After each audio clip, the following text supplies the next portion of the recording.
Now, fraudsters, you better beware, because our next guest has made a mission to expose any catfish that crosses her path. Yeah, after growing suspicious of the messages she was receiving online, Becky Holmes decided to take matters into her own hands by replying to every scammer that popped into her inbox. She's basically the James Blunt of the anti-scamming. Yeah, she is. Very good. She is. Yes, please. Yeah, I'll have that. I'll take that, posting the hilarious conversations on her social media, she's gained thousands of followers and even released her own book, the brilliantly entitled Keanu Reeves is Not in Love with You.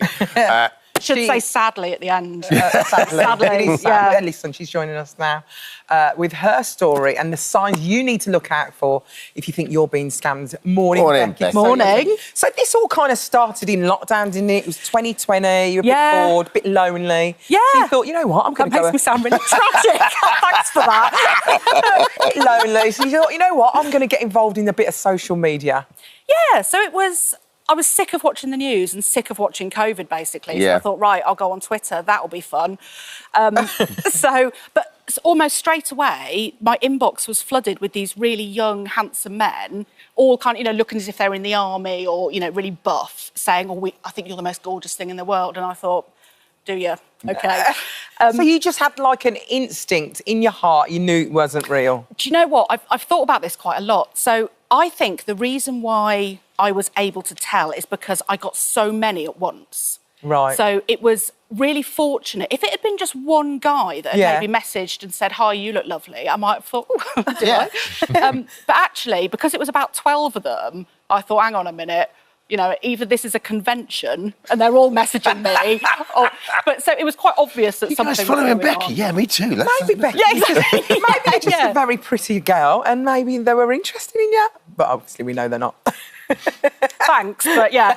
So when did you, where did that come from? Any idea where that comes from? The fact that you get, bombarded with these? Why did they single you out? Because you'd only just joined Twitter, or I don't understand. Yeah, so if you are a woman, particularly of a certain age, so I'm 45, I don't know if my profile picture made me look particularly fat and desperate. I don't know. They might have thought, oh, no, there, we've got one. But if you are a woman, in actual fact, no matter what age, you do tend to get people messaging saying, hello, dear, hello, my darling. Well, I don't.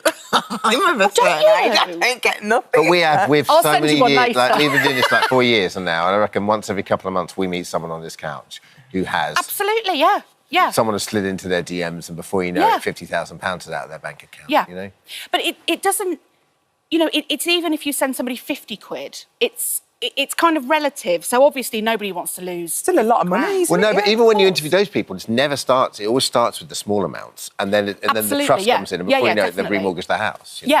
And it can start off with just little gift cards. Yeah. So, I need £10 iTunes vouchers for whatever it is they say. Are you serious? Yeah. And then you think, oh, OK, £10. It's nothing, fine. Yeah. Yeah, and then you get to know each other more and more, and you kind of bond. And people always say, don't send money to somebody you don't know. But the point is, if you're in an online relationship with somebody, you think you do know them. Yeah. So actually, that phrase becomes completely irrelevant.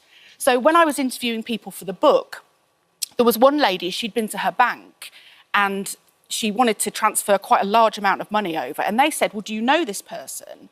And she said, yeah, I do. So they went, oh, OK, then.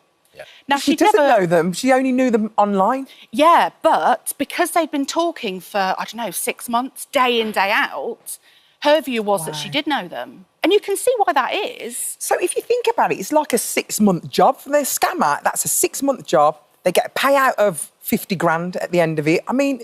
Yeah, but remember, they're talking to dozens of people at the same time. Talking to a company or a syndicate, basically. Unbelievable. Yeah, so they operate like pyramid schemes. You have somebody that will... recruit another scammer. They'll take 10% of their money. It's a proper business. It is huge business. So you knew this from the start, right? You weren't suckered in. So then you start messaging back, but kind of up in the ante. How did it work? So to start with, I was just blocking them and deleting them and thinking, oh, whatever. Yeah. But then I think it was about 3 months into lockdown, and I'd literally completed Netflix and every single jigsaw that I could buy on Amazon. Unbelievable. So I need to have some fun here. I need to do something.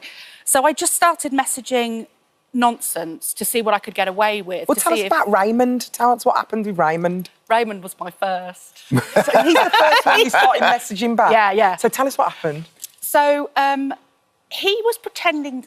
oh God, it's a long time ago, but I think he was pretending to be a doctor. Yeah. And I found out later that actually the photo they used is a doctor in America. And he's really well used with fraudsters because he's very sort of handsome and, you know, anyway. So we sort of started speaking and he wasn't listening to anything I was saying. So after a while I thought, right, OK. So I started asking him to put fruit into various orifices. And he was just going, OK, dear. And I thought, this is great. So then I was messaging just fruit emojis. And he was saying, OK, all right, I don't understand this. And it eventually blocked me. And I thought, this is great. I've been blocked by a scammer. Yeah. So then I just decided to make it a mission to see how many more I could get blocked by. So it's like you're scamming the scammers? Yeah, it's become a hobby. Oh, you know, we've all got something to do. So good. What about pilot Mark Patrick? Yes. And the voyage to Sweden? So he is my pinned tweet because he's one of my absolute favourites. So he messaged me. He obviously was saying he was a pilot. And again, the photo used is of a real pilot. Yeah. But he's gay, unfortunately, and he's absolutely beautiful. Yeah. This guy told me that he was in Bristol, but he was flying to Stockholm. So I said, oh, that's OK. Why don't I come to Stockholm as well? And he went, oh, no, there's no need to do that. And I said, fine, got nothing on. So I said, what time are you getting in? And he said a time. So I said, all right, OK, fine. Perfect. So I pretended to book a ticket, sent her the information. And then there was this, no, you don't need to do this. And then he's, you know, I want to be with you forever. So I said, that's fine, I'll book a hotel. I'm on my way. I'll book a wedding venue. So I did a fake booking for a wedding venue. This guy panicked beyond belief. Then I had a picture of Birmingham Airport and I said, it's really quiet, I'll be there soon. I love you. Yeah. And then he blocked me as well. So do you know what? I mean, we're laughing, but there is a serious side to this. There's a lot of victims out there who get scammed. And even they started to approach you, didn't they? Yeah, so once I'd been doing this for a little while, because when I started doing this, I didn't really know about romance fraud. I only knew from programmes like this where someone would come on. What was your background? What did you do? I worked in financial services. Yeah. So, you know, no scamming there. Yeah. So, yeah, I didn't really know much about it. And I started getting people approaching me on Twitter saying, I've been the victim of a fraud. So during lockdown, I was just kind of chatting to people and being their sounding board because nobody tells anyone. Yeah. So I was speaking to women and some men who'd not told their kids or their family or whatever it was, and they were just telling me. And I suppose they felt that they couldn't tell the shame of it. They can't tell their families. Yeah. So offloading to you must have been lovely. Yeah, and it was genuinely quite a privilege to listen to some of them because they were incredible women. Yeah. There's this stereotype of, you know, sort of desperate women crying into their chocolate, you know, I need a man. Yeah. I haven't met any like that. No, exactly. The victims that I spoke to, there was a lawyer, an MD, a police detective that I interview in the book, who gave money away. So we're the same. You meet people and you read the brief and you go, how could you have been taken in by that? When you meet them, like you said, they're not the people you think they're going to be. No, absolutely not. Well, but the problem is, as a society, we treat romance fraud victims as fools. Yeah. So it just perpetuates this feeling of shame. And there is nothing to be ashamed of because basically, if you've sent money to somebody, you're kind. Yeah.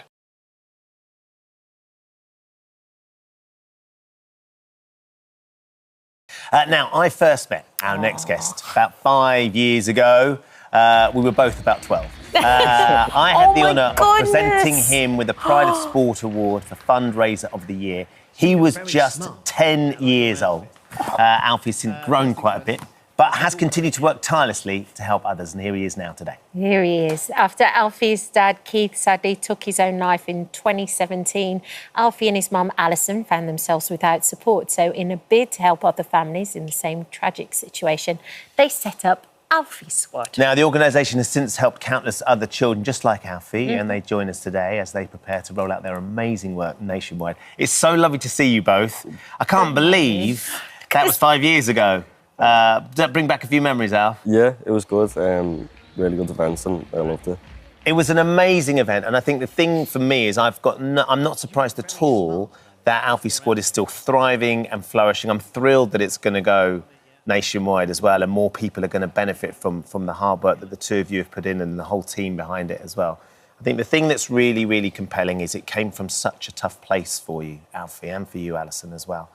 Take me back to that time. What do you remember? Because you were only a young lad at the time when, sadly, your dad took his own life. Yeah, I was only 8, so I can't really remember too much. I just remember feeling really alone and really isolated. I felt like I was the only person in the world who'd lost someone, let alone someone so close to me, to suicide. It's something that's it's not unique by any means, but it's not spoken about much, especially like losing a parent. With Alfie's squad, we don't just deal with people who've lost a parent, but anyone. And so I do just remember feeling alone, and like I didn't really have many people to talk to, because like I had a class full of friends, and then I had my family who all understood, but my mates didn't. But I can't really expect much from 9-year-olds. Yeah, of course. But I had my family, but I didn't feel like I had anyone my own age or someone who could experience it exactly. Like, I'm an only child. I didn't know who to turn to, really. And you said you felt guilty as well because your dad was having mental health issues and you felt guilty that you hadn't noticed, that you hadn't helped him or stopped him. Yeah. Afterwards, like, when I found out what actually happened, I blamed myself massively. I thought that if I had been a better son, then it wouldn't have happened and my dad wouldn't have done it. Obviously, I know now that that's not the case, but I was only 8. I didn't really know any better, didn't understand how mental health issues and that worked. Yeah. I just thought that if I was being better and if I would have spoke to him more, or if I would have made more of an effort, then maybe he would still be here. And Alison, the situation must have been obviously so heartbreaking for you because you're dealing with your own loss, and at the same time, it's knowing what to do with your little boy too. Yeah, well, that was the main problem, that is that I didn't know what to do. Yeah. I didn't know anyone who'd gone through the same situation as us, and I was really mindful of the fact that I didn't want Alfie to grow up struggling with his mental health because we couldn't give him answers. It was just very isolating. We lost friends who didn't really want their children to be associated with Alfie because of I presume, the stigma of what had actually happened. So it was really, really worrying.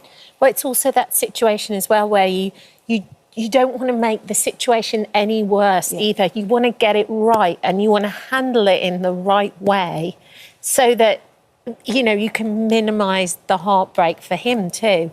So what did you do? One of the first things I decided is that Alfie had to talk as much as possible. I didn't want him bottling anything up. Really? And that actually resulted in, for the first 2 years, well, at least a year and a half, Alfie would come into my room every night and we'd talk for up to an hour every night so he could let everything out before he went to sleep. And, you know, a lot of it was questions that I couldn't answer, but I decided to tell him if I couldn't answer it and I would try and find it out. I just wanted Alfie's questions to be answered.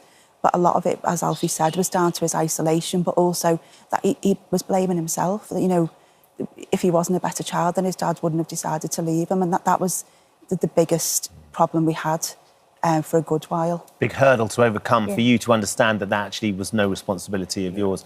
So where did the essence of Alfie's squad come from then, Alfie? So it was around, I lost my dad in the May of 2017, and then in the November, I think it was, we were just out, we went to the shops and we met a homeless man and his dog, and we spoke to him for like a good half an hour or something, just talking about everything. And then after that, I realised that I wanted to help other people because I knew that I was going through such a tough time, but then there's other people who are also going through stuff.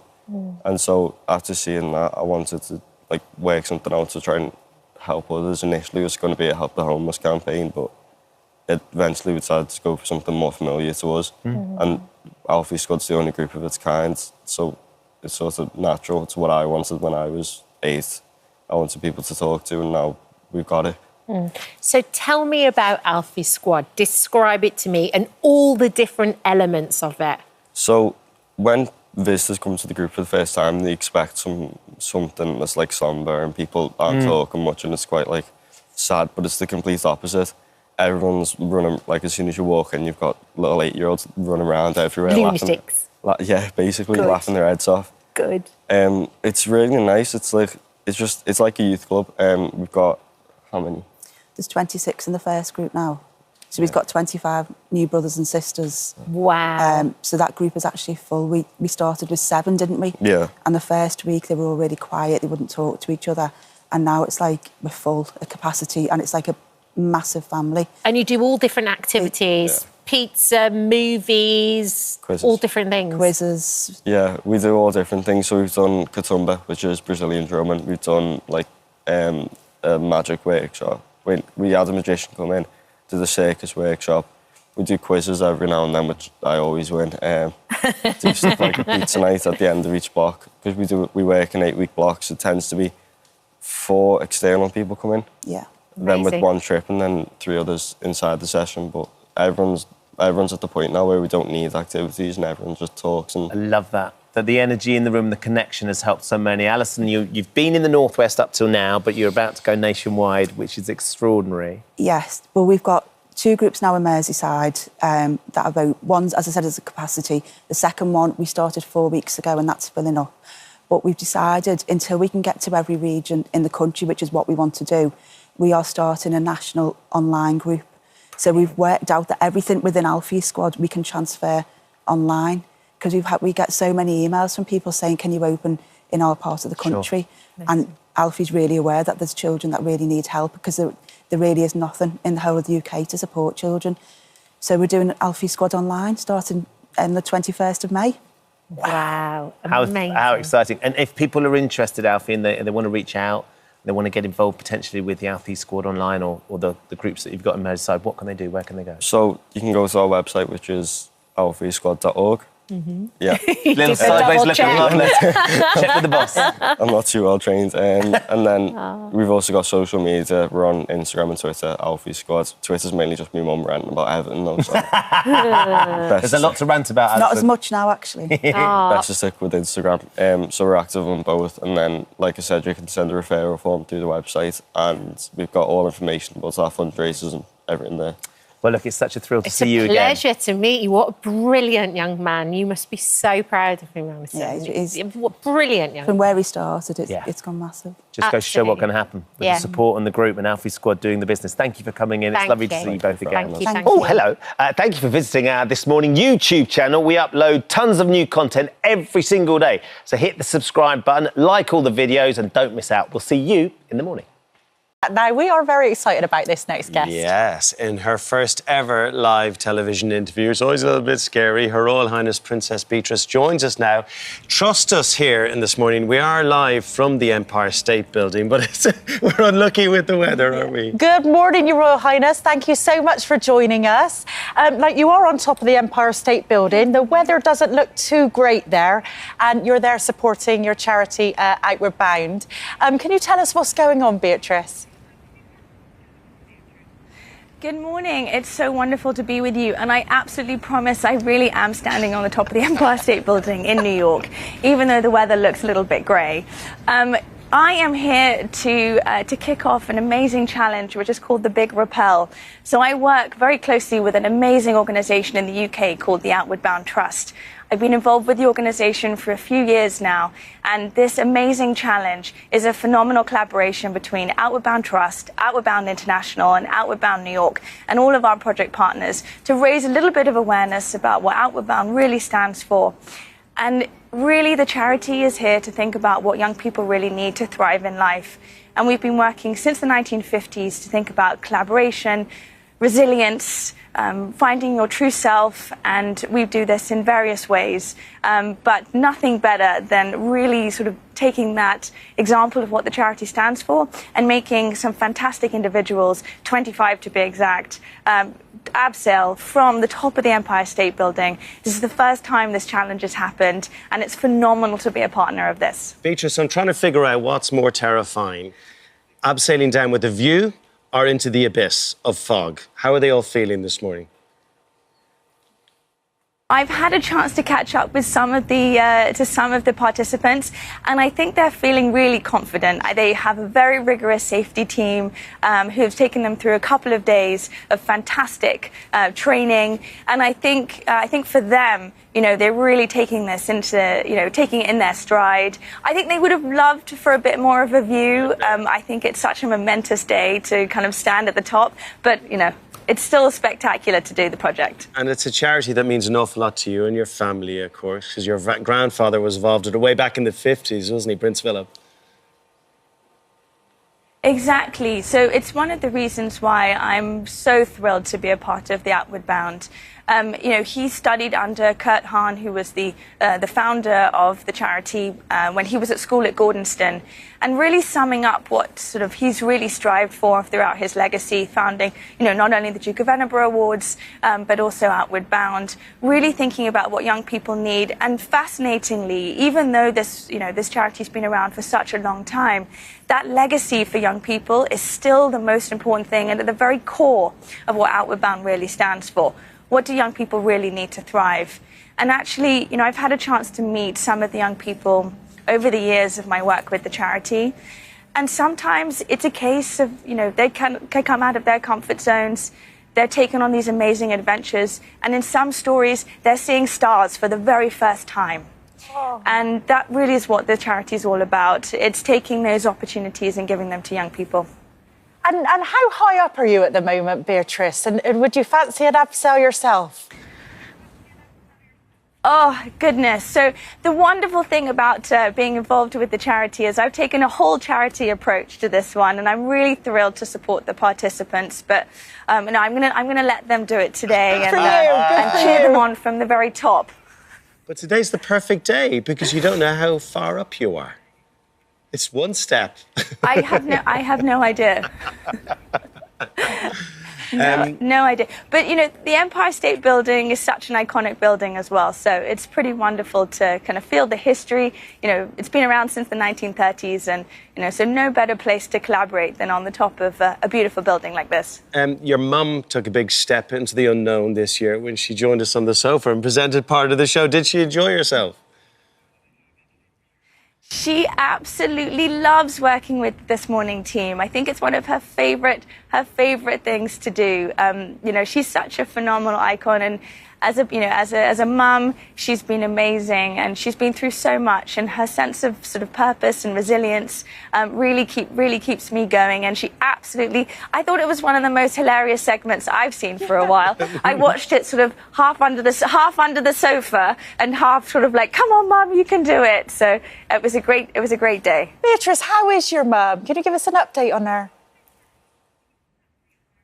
She's doing really well, thank you, Josie. Yeah, you know, she's had a bumpy health scare last year, but no, all clear now. And I think, at 64, she's thriving. She's been through so much, but I think really now she's sort of coming into her own.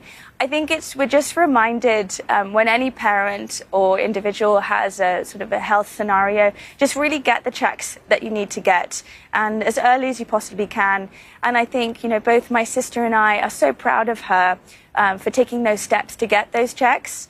And it we've really modelled our health sort of considerations on that. But we're really lucky in the UK to make sure that you can get those checks as best you can, and hopefully we can do as much as and Beatrice, be there to support each other when anyone goes through a healthcare. That's been the message from all your family, because it's been a tough year for all of you, hasn't it, across the board? And it's interesting watching you all come together and supporting each other. It's been heavy going, I know. And will you send your... And there's nothing more important than family. Yeah, we're all big fans of your mum here this morning, so will you send your mum our love? It's beginning to look like a Spandau ballet video at the moment with that fog coming in, Beatrice. We can barely see you. I mean, you're disappearing into us. I know. I'm still here. Of course, I will send your mum, my mum, your best, and when I'm back in the UK, maybe we could do something together. Oh yeah, We'd love that. We'd absolutely love that. Yeah. You're a big fan of New York. Is it your second favourite city to London?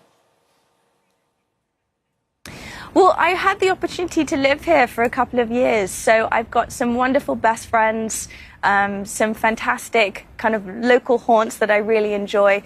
But New York for me, when I was figuring out my life and what I wanted to do, New York gave me a place to kind of have a job and just get on with it. So New York has always had such a special place for me, and and also for Mum as well. I mean, she came out here, started her charity, Chances for Children, back in the day.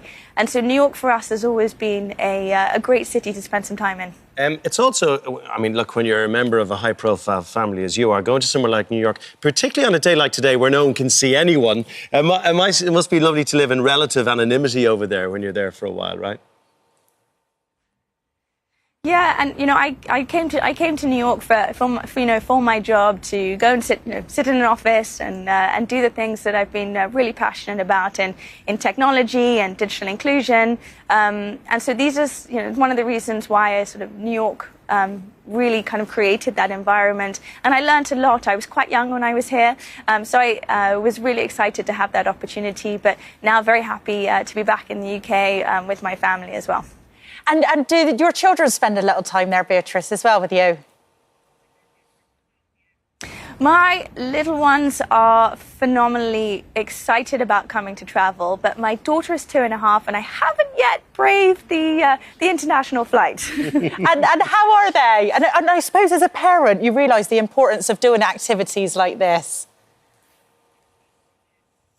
Yes, I'm as a parent, when I think about some of the opportunities that Outward Bound gives to young people, it even more just sort of gives them that sense of determination.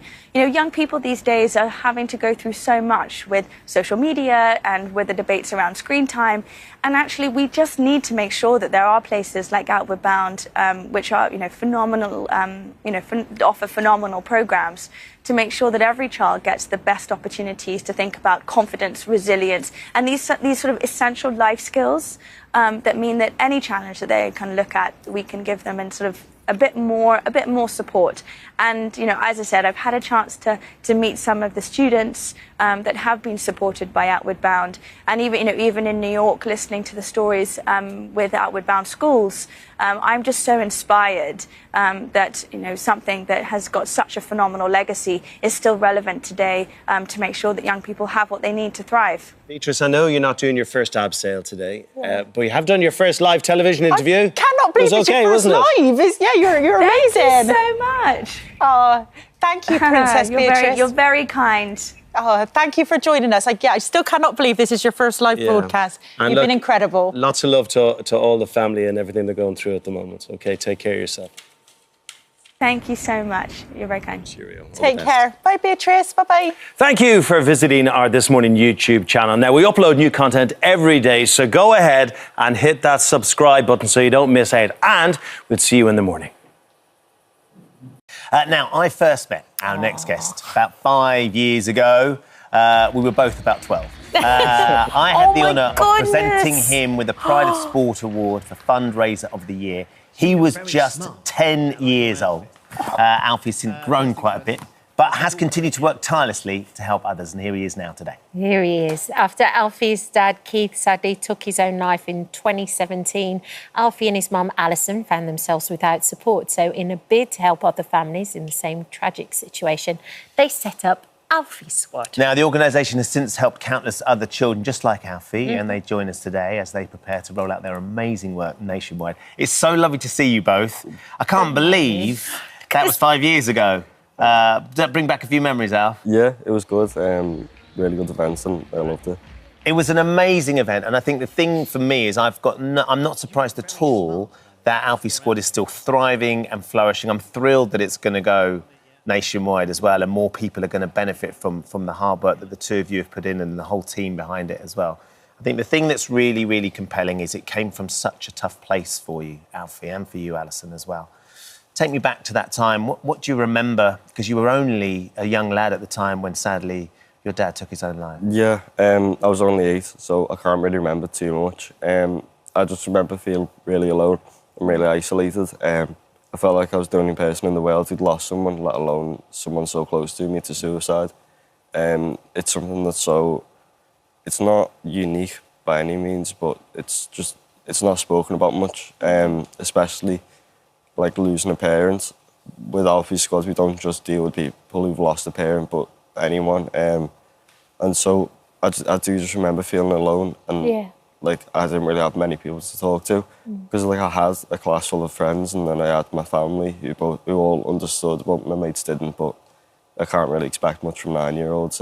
Yeah, of course. But I had my family, but I didn't feel like I had anyone my own age or someone who could experience it exactly. Like, I'm an only child. I didn't know who to turn to, really. And you said you felt guilty as well because your dad was having mental health issues and you felt guilty that you hadn't noticed, that you hadn't helped him or stopped him. Yeah. Afterwards, like, when I found out what actually happened, I blamed myself massively. I thought that if I had been a better son, then it wouldn't have happened and my dad wouldn't have done it. Obviously, I know now that that's not the case, but I was only 8. I didn't really know any better, didn't understand how mental health issues and that worked. Yeah. I just thought that if I was being better and if I would have spoke to him more or if I would have made more of an effort, then maybe he would still be here. And Alison, the situation must have been obviously so heartbreaking for you because you're dealing with your own loss and at the same time it's knowing what to do with your little boy too. Yeah, well, that was the main problem, that is that I didn't know what to do. Yeah. I didn't know anyone who had gone through the same situation as us, and I was really mindful of the fact that I didn't want Alfie to grow up struggling with his mental health because we couldn't give him answers. It was just very isolating. We lost friends who didn't really want their children to be associated with Alfie because of I presume, the stigma of what had actually happened. So it was really, really worrying. Well, it's also that situation as well where you don't want to make the situation any worse either. You want to get it right and you want to handle it in the right way so that, you know, you can minimise the heartbreak for him too. So what did you do? One of the first things I decided is that Alfie had to talk as much as possible. I didn't want him bottling anything up. Really? And that actually resulted in, for the first 2 years, well, at least a year and a half, Alfie would come into my room every night and we'd talk for up to an hour every night so he could let everything out before he went to sleep. And, you know, a lot of it was questions that I couldn't answer, but I decided to tell him if I couldn't answer it and I would try and find it out. I just wanted Alfie's questions to be answered. But a lot of it, as Alfie said, was down to his isolation, but also that he was blaming himself. That, you know, if he wasn't a better child, then his dad wouldn't have decided to leave him. And that was the biggest problem we had for a good while. Big hurdle to overcome for you to understand that actually was no responsibility of yours. So where did the essence of Alfie's squad come from then, Alfie? So it was around, I lost my dad in the May of 2017, and then in the November, I think it was, we were just out, we went to the shops and we met a homeless man and his dog and we spoke to him for like a good half an hour or something, just talking about everything. And then after that I realised that I wanted to help other people because I knew that I was going through such a tough time, but then there's other people who are also going through stuff. And so after seeing that, I wanted to like work something out to try and help others. Initially it was going to be a Help the Homeless campaign, but eventually we decided to go for something more familiar to us. And Alfie Squad's the only group of its kind, so it's sort of natural. It's what I wanted when I was 8. I wanted people to talk to, and now we've got it. So tell me about Alfie Squad. Describe it to me and all the different elements of it. So when visitors come to the group for the first time, they expect something that's like somber and people aren't talking much and it's quite like sad, but it's the complete opposite. Everyone's running, like as soon as you walk in, you've got little 8-year-olds running around everywhere. Lunatics. Yeah, basically laughing their heads off. Good. It's really nice. It's like a youth club. We've got, how many? There's 26 in the first group now. So we've got 25 new brothers and sisters. Wow. So that group is actually full. We started with 7, didn't we? Yeah. And the first week they were all really quiet, they wouldn't talk to each other. And now it's like we're full at capacity and it's like a massive family. And you do all different activities, pizza, movies, quizzes. All different things. Quizzes. Yeah, we do all different things. So we've done Katumba, which is Brazilian drumming. We've done like a magic workshop. We had a magician come in, do the circus workshop. We do quizzes every now and then, which I always win. Do stuff like a pizza night at the end of each block. Because we work in 8-week blocks, it tends to be 4 external people come in. Yeah. Then with 1 trip and then 3 others inside the session. But everyone's at the point now where we don't need activities and everyone just talks. And I love that. that the energy in the room, the connection has helped so many. Alison, you've been in the Northwest up till now, but you're about to go nationwide, which is extraordinary. Yes. Well, we've got 2 groups now in Merseyside that are about, one's, as I said, is a capacity. The second one we started 4 weeks ago and that's filling up. But we've decided until we can get to every region in the country, which is what we want to do, we are starting a national online group. So we've worked out that everything within Alfie's squad we can transfer online, because we get so many emails from people saying, can you open in our part of the country? Sure. And Alfie's really aware that there's children that really need help, because there really is nothing in the whole of the UK to support children. So we're doing Alfie Squad online starting on the 21st of May. Wow, amazing. How exciting. And if people are interested, Alfie, and they want to reach out, they want to get involved potentially with the Alfie Squad online or the groups that you've got in Merseyside, what can they do? Where can they go? So you can go to our website, which is alfiesquad.org. Mm-hmm. Yeah. Little sideways look at me. Check with the boss. I'm not too well trained. And then we've also got social media. We're on Instagram and Twitter, Alfie Squad. Twitter's mainly just my mum ranting about Everton, though. So. There's a lot to rant about. Not as much now, actually. Best to stick with Instagram. So we're active on both. And then, like I said, you can send a referral form through the website. And we've got all information about our fundraisers and everything there. Well, look, it's such a thrill to see you again. It's a pleasure to meet you. What a brilliant young man. You must be so proud of him, Alison. Yeah, he's what brilliant young man. From where he started, it's gone massive. Just goes to show what can happen with the support and the group and Alfie Squad doing the business. Thank you for coming in. It's lovely to see you both again. Thank you. Oh, hello. Thank you for visiting our This Morning YouTube channel. We upload tons of new content every single day. So hit the subscribe button, like all the videos, and don't miss out. We'll see you in the morning.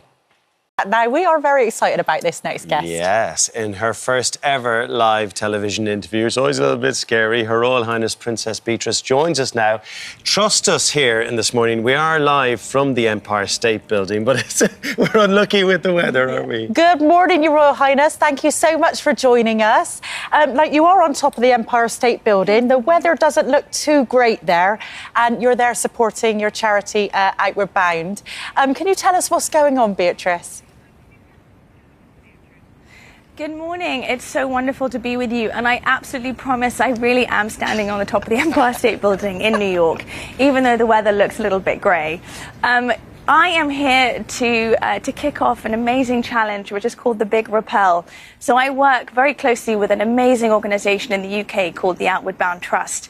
I've been involved with the organisation for a few years now, and this amazing challenge is a phenomenal collaboration between Outward Bound Trust, Outward Bound International and Outward Bound New York and all of our project partners to raise a little bit of awareness about what Outward Bound really stands for. And really the charity is here to think about what young people really need to thrive in life.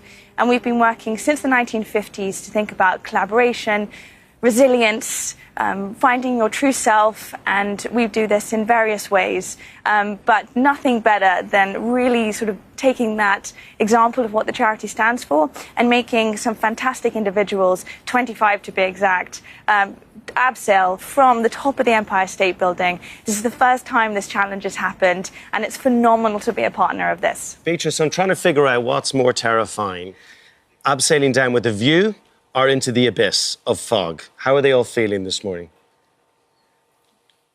I've had a chance to catch up with some of the participants, and I think they're feeling really confident. They have a very rigorous safety team who have taken them through a couple of days of fantastic training, and I think for them, they're really taking this taking it in their stride. I think they would have loved for a bit more of a view. I think it's such a momentous day to kind of stand at the top, but it's still spectacular to do the project. And it's a charity that means an awful lot to you and your family, of course, because your grandfather was involved with it way back in the 50s, wasn't he, Prince Philip?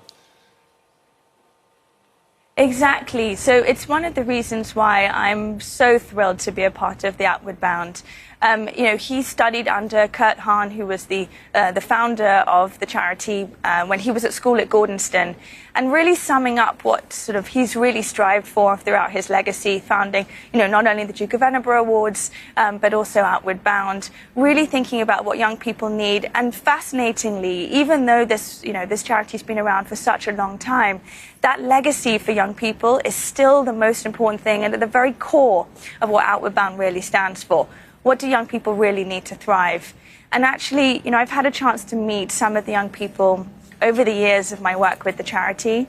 And sometimes it's a case of, you know, they can come out of their comfort zones. They're taken on these amazing adventures. And in some stories, they're seeing stars for the very first time. Oh. And that really is what the charity is all about. It's taking those opportunities and giving them to young people. And how high up are you at the moment, Beatrice? And would you fancy an upsell yourself? Oh, goodness. So the wonderful thing about being involved with the charity is I've taken a whole charity approach to this one, and I'm really thrilled to support the participants. But no, I'm gonna let them do it today and cheer them on from the very top. But today's the perfect day because you don't know how far up you are. It's one step. I have no idea. No idea. But, you know, the Empire State Building is such an iconic building as well. So it's pretty wonderful to kind of feel the history. You know, it's been around since the 1930s. And, you know, so no better place to collaborate than on the top of a beautiful building like this. Your mum took a big step into the unknown this year when she joined us on the sofa and presented part of the show. Did she enjoy herself? She absolutely loves working with This Morning team. I think it's one of her favorite things to do. You know, she's such a phenomenal icon, and as a mum, she's been amazing, and she's been through so much, and her sense of sort of purpose and resilience really keeps me going. And she absolutely, I thought it was one of the most hilarious segments I've seen for a while. I watched it sort of half under the sofa and half sort of like, come on, Mum, you can do it. So it was a great day. Beatrice, how is your mum? Can you give us an update on her? She's doing really well, thank you, Josie. Yeah, you know, she's had a bumpy health scare last year, but no, all clear now. And I think at 64, she's thriving. She's been through so much, but I think really now she's sort of coming into her own. I think we're just reminded when any parent or individual has a sort of a health scenario, just really get the checks that you need to get, and as early as you possibly can. And I think, you know, both my sister and I are so proud of her for taking those steps to get those checks, and it really modelled our health sort of considerations on that.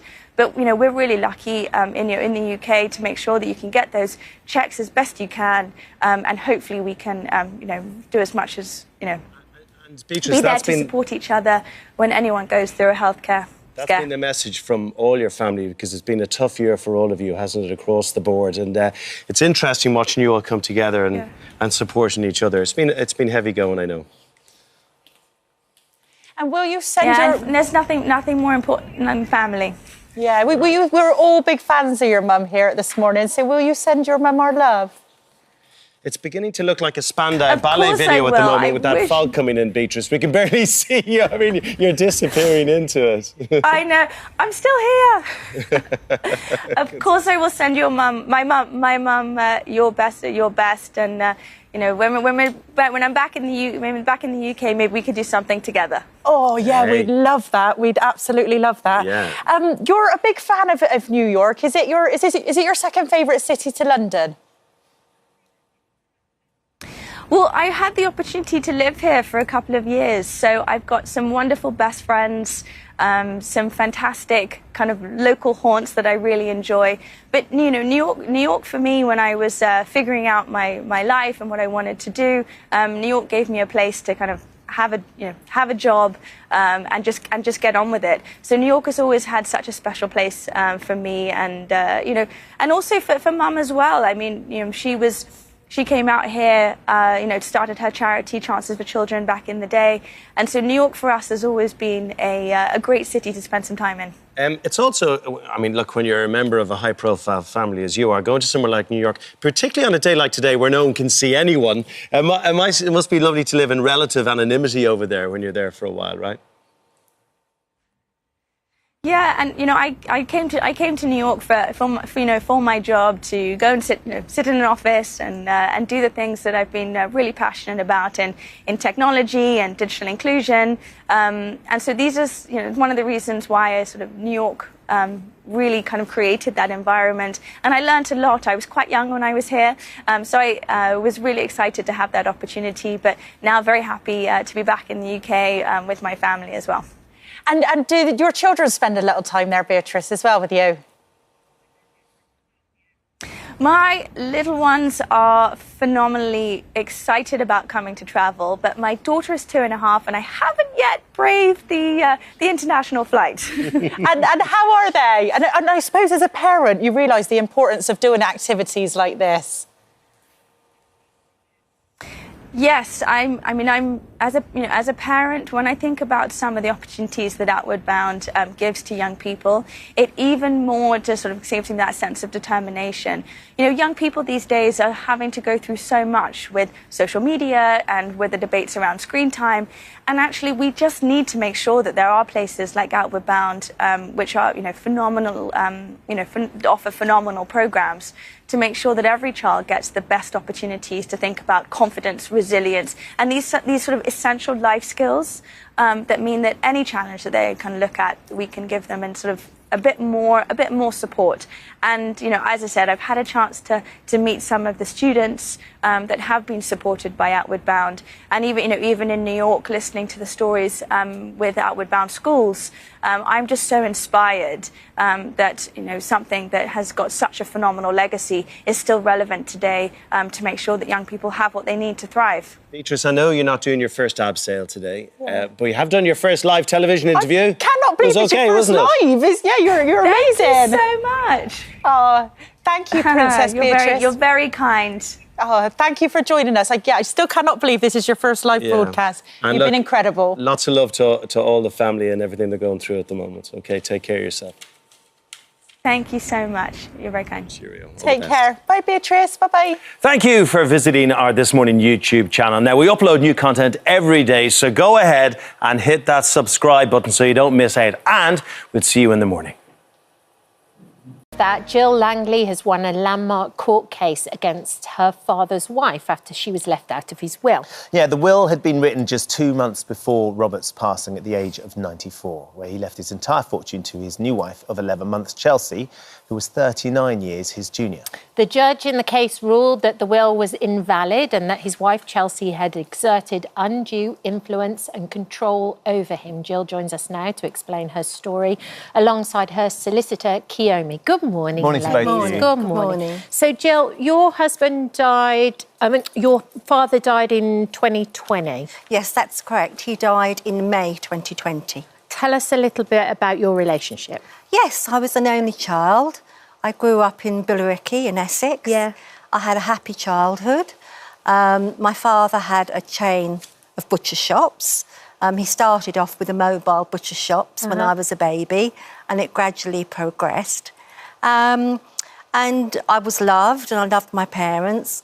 When I left school, I actually got myself a job in the city, but I gave it up to help my father. I had no brothers and sisters, I was the only one. So I went to work in the butcher shops, packing meat, doing all the menial tasks.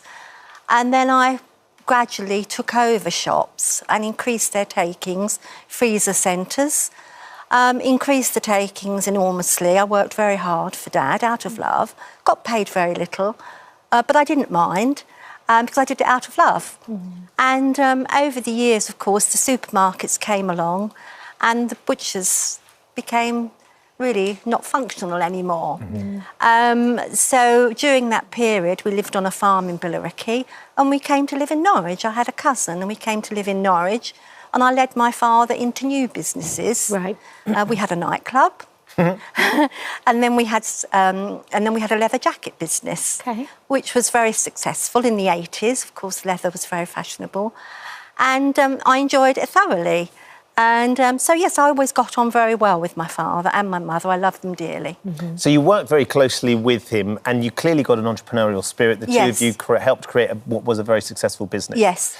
Your relationship with your father did deteriorate once your mum got ill, and then she sadly passed away, didn't it? Yes. My dad was, I suppose, of the generation who he didn't have any money when he was younger. He was told he would not amount to anything.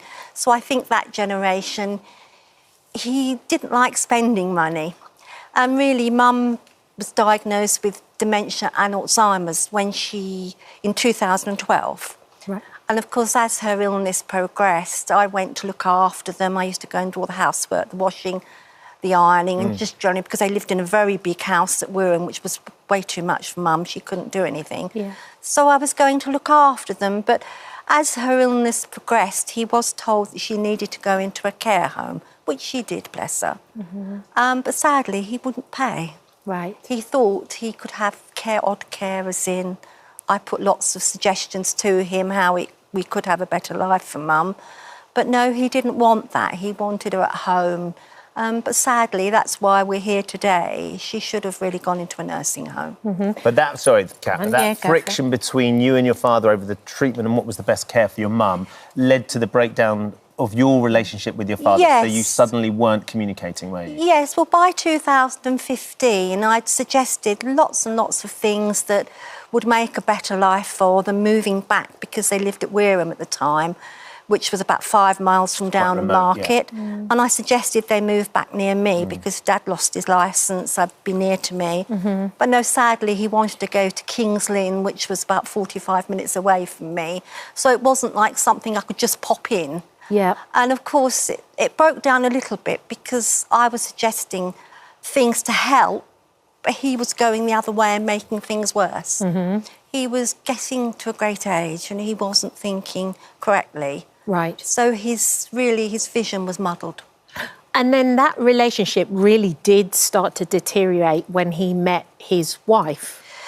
Yes, I mean, everything I tried on my part, he was getting angry. He'd gone back in time. He started accusing me of things I hadn't done, and he was accusing neighbours and people he'd come into contact with of stealing things. Right. Which, of course, is a symptom of dementia and Alzheimer's. Although he wasn't diagnosed with dementia or Alzheimer's, he wasn't getting blood to the brain. Right. So, of course, his thinking pattern was not as it should be. So when did you find out? So your relationship with your father's broken down. You're not communicating for, as you pointed out, the reasons you've said. When did you find out he'd remarried? I didn't find out he'd remarried until early March 2020, just before we went into lockdown. I had a letter come through my door. It was a little bit difficult to understand. By the way, just to let you know, your dad got married last year. He was actually married in June 2019. It was a wedding that I wasn't informed of and didn't know about. So we could call it a secret wedding. Because I think that his wife said that they did try to invite you to both the wedding and the funeral. No, that is not correct. OK. Also, that there's the suggestion that he was trying to write you out of the will before he met her as well. No, he wasn't trying. He made a new will in 2012, which I was always the beneficiary. But you see, he was such a great age. He wasn't well. He wasn't thinking correctly. So his whole thinking process was muddled, and I could see the mistakes. I worked so closely with Dad that I knew his thought process, and I could see the mistakes that were being made. But sadly, he wouldn't take my advice. So were you completely cut out of the will? When I received a copy of the will, yes, I was. The will was left to Chelsea. Who's his wife? Yes, yep. And her son. OK. And what did you do then? What was your next step? I was quite shocked because I knew Dad inside out, and my thought process, this is not Dad. He'd got family. He'd got myself, 2 grandsons. He'd got a niece who lives in London. He'd got a nephew who lives in Norwich who'd helped him greatly in years.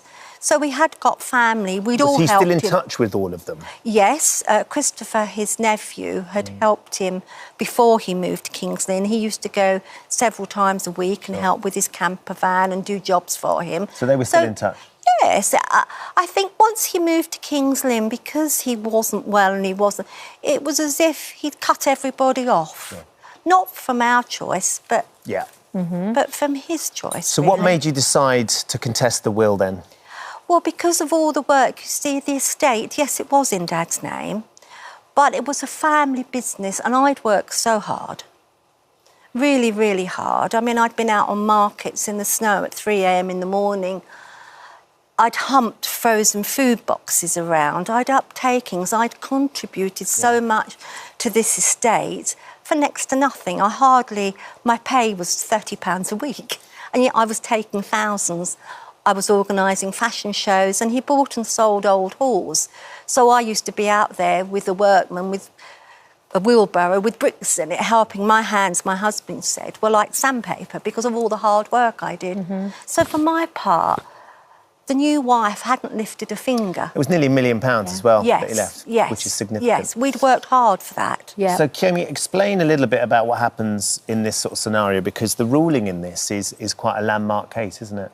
Yeah, it is. It's really important because, as far as we're aware, roughly at least, we've not seen a case with these facts that has been successful so far. Yeah. And I think it's really important for lawyers going forward to use it as guidance and a precedent, and for members of the public as well to gain some confidence to bring a case if they have similar circumstances within their family. So can you tell us in simple terms exactly what the judge ruled? Yeah, so the judge found that there was undue influence by the defendant and that there was a real lack of testamentary capacity.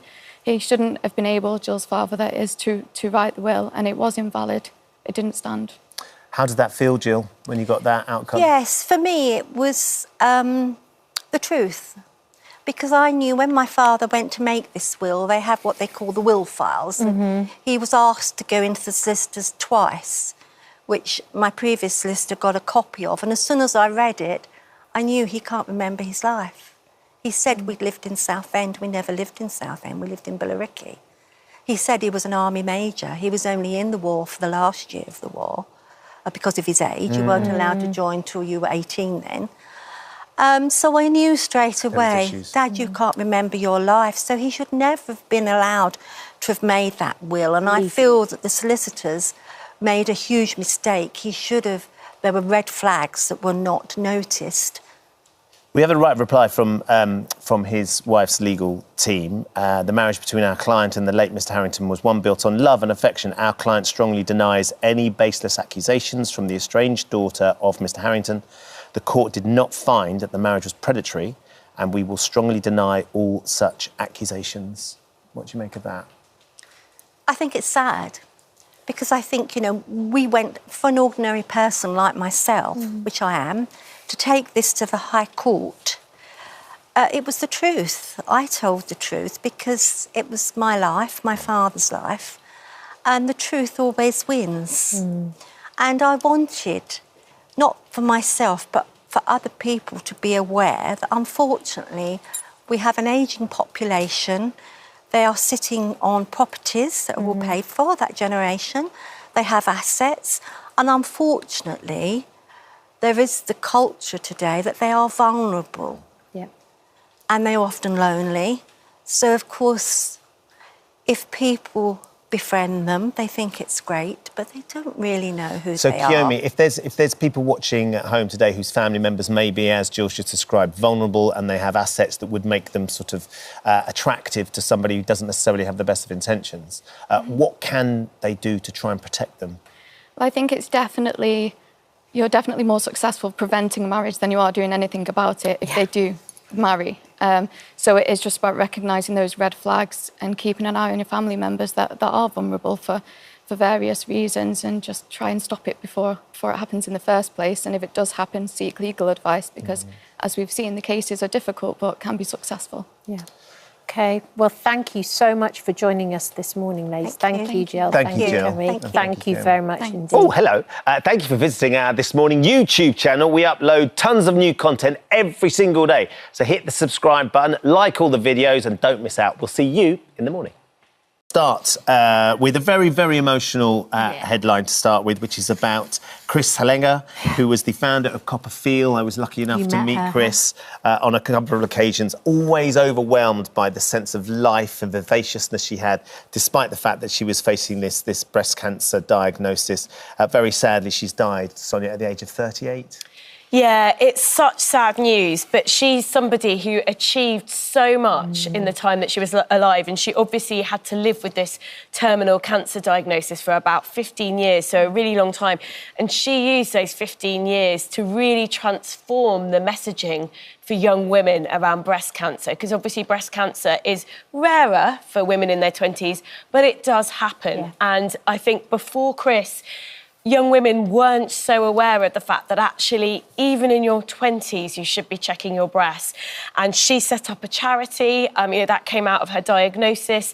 She was responsible, I think, really for kind of transforming some of that messaging, making it much more accessible to young women, trying to take some of the fear factor out of it. And, I was listening to radio this morning. There was a woman who was diagnosed with breast cancer in her 20s, and it's now in remission.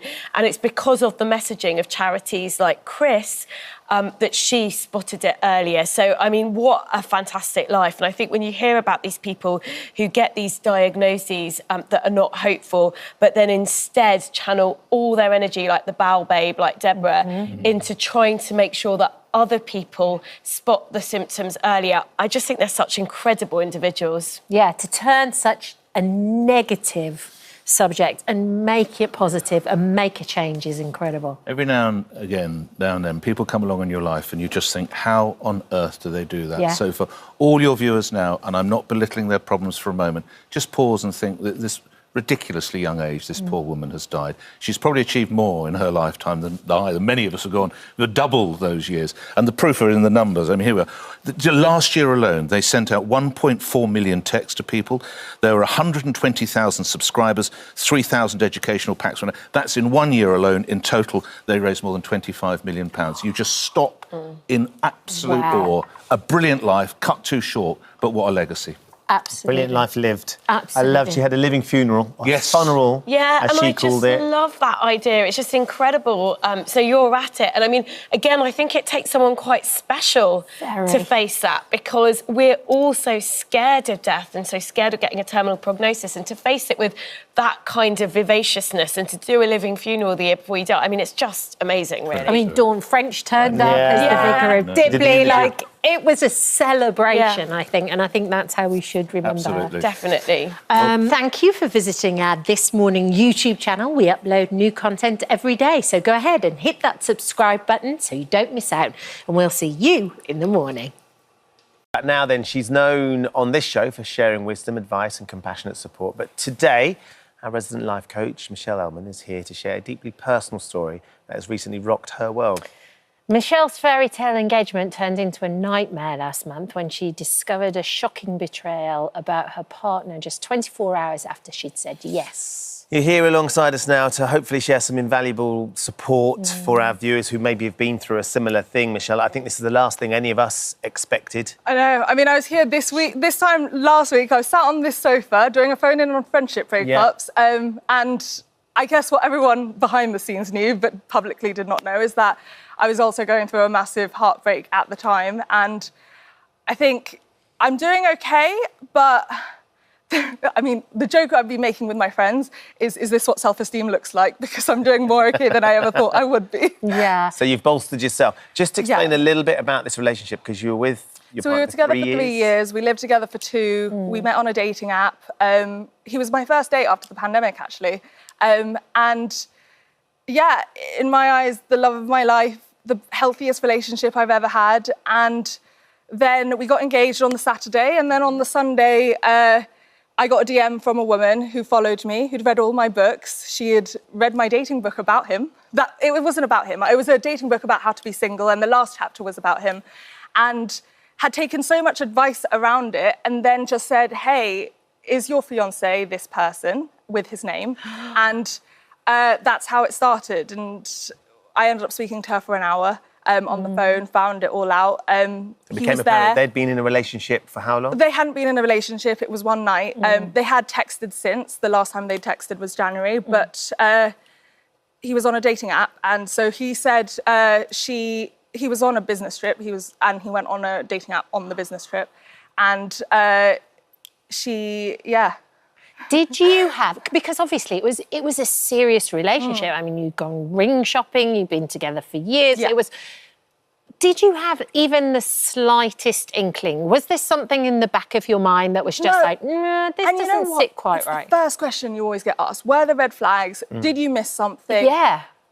Like, I fully back myself. I'm an emotionally intelligent, smart, switched-on woman. More so than the average bear, and actually. I have because every tool in my toolkit to notice red flags. But if someone wants to lie to you and wants to deceive you, it doesn't matter if you spend all 24 hours together, we live together, we work together 3 days out the week. If they want to lie to you, they will. And even looking back, like, wholeheartedly, there were no red flags. I was in a relationship with the love of my life, and the only thing that in hindsight I could have done was go on his phone to find out. But in my mind, as a life coach, the moment you've gone on their phone, that's the relationship over. You've already lost. Like, you don't trust them, and you shouldn't. Trust isn't based off having gone on their phone and checked that they're not messaging anyone. And anyway, there wouldn't have been anything anyway, because he deleted it all. What was his reaction then when suddenly it became apparent that you'd had this message? Because what I can't understand, Michelle, is that you have a public profile. You have hundreds of thousands of followers on social media. You write books. You posted about how excited you were to be engaged. How he thought he was going to get away with it? I don't think there was a lot of thought behind it. His whole message throughout all of this, even to this day, I spoke to him last night just to give him a heads up about today, is that he loves me, he wants me back, I'm the best thing that's ever happened to him. The last 3 years were the best years of his life, and he ruined it. And he will do anything, to the point where he said, go on air, say whatever you need, do what you need to do. And ultimately, he's just said, I'm so sorry, this has impacted your career. And that's his mindset. I don't know what he was thinking, and I don't want to speak on behalf of him, but if there's any justification, I guess, why I didn't think this would blow up is because, yes, I've been on This Morning for a year. Yes, I have 4 books out. One of them is about him, and I have 500,000 followers online, but I live a normal life. I've taken this guy to the Brits, and no one's taken a photo of him. Like, for 3 years, I've never shared him publicly online. I have gone to James Bond premiere with him. No one's taken a picture of him. There was even a time where a paparazzi took a picture of him, and I asked him to delete it, and because I wasn't a celebrity, no one cared, the paparazzi deleted it, never posted it. Like, and that's where, yes, I was a public figure, but there was no public interest in my personal life. I was a public figure for being a life coach. And that's what I was known for. And like you said, you know, you are a public figure. You do move in those circles, but you're also just a girl too. Yeah. So what was that moment like when you found out? And also, did you confront him straight away, or how did you go about it? So he was with me when I got the first message saying, is this person your fiancé? And that was the first initial message. And I've had messages like that because actually on our 3rd date, one of his family friends figured out who I was dating because of a picture of a dog and his cat. And so I thought it was a colleague. So I was like, oh, who's this person? Like, this person knows you. Yeah. And it took a while to figure out. I guess my first reaction was shock. I was just shaking and I just kept saying, please tell me first. Just tell me first. I don't want to find out from her. And then it was the screenshots of the dating profile, his number, and that's when I asked her for, like, proof of, like, I believed her from the get-go, but I was like, I need proof he was with me, he sat next to me while all of this was happening, but I said, like, can you just, and she said, told me the hotel, and I said, put that in your email, and that's when it came up. Wow. And then he admitted it to others as well. And there were other people that he had affairs with. And that was him, and he had admitted it. But I think my reaction was just, you've ruined a good thing. Like, this is meant to be the happiest weekend of my life. And we were good. Like, it was shock. And I think that first week especially, I was like, am I numb because I'm doing too okay? I've obviously bawled. I went to go be with my sister for a week. I had a competition with my 2-year-old niece of who could cry the loudest. It was really fun. I don't think she realised she was competing with me, but I definitely won. And yeah, I think it's piece by piece, but I think the nuance and the complexity with cheating that I wish we could include in the conversation is you still deeply love the person. Yes. The reason why I never shared him is because I've always wanted to protect him. And you could call me fat, you can call me ugly, I've been called every name in the book. Don't care. I'm more than my appearance. Don't really care what you think of what I look like. if you said that to my partner, my heart would break. Like, do not insult the person I love most in this world. That's why I never shared him. And even throughout all of this, I don't want his identity to come out because this is not a story about him. It's a story about me. I want to talk on behalf of women who've been cheated on and say, you do not have to be ashamed. You do not have to be humiliated. You do not have to be embarrassed. And any shame you are feeling belongs to them. It does not belong to you. And you do not need to be embarrassed. God, it's extraordinary hearing you talk, Michelle. That resilience and self-esteem is brimming through you, and rightly so. I wonder how you feel about this relationship now, though, because, as you say, he's the person that you love most in the world. He's told you he's sorry. It was quite immediate. The thing with infidelity is if you ever want to stay, you become a protector of his secret, unfortunately. And so the first day I actually... What do you mean by that, Michelle? Because you can't... I mean, I told you last week I'm writing a book on friendship breakups. Like, the research has shown the divorce rates are so much higher if your friends don't like him. So if you have been cheated on and you tell your friends, your family, the whole world at this point, that you've been cheated on, how do you have a life together? You can't. And so the first day I only told my sister, who is 12 years older, has a lot more nuanced view on relationships, and one friend who's also going through a breakup.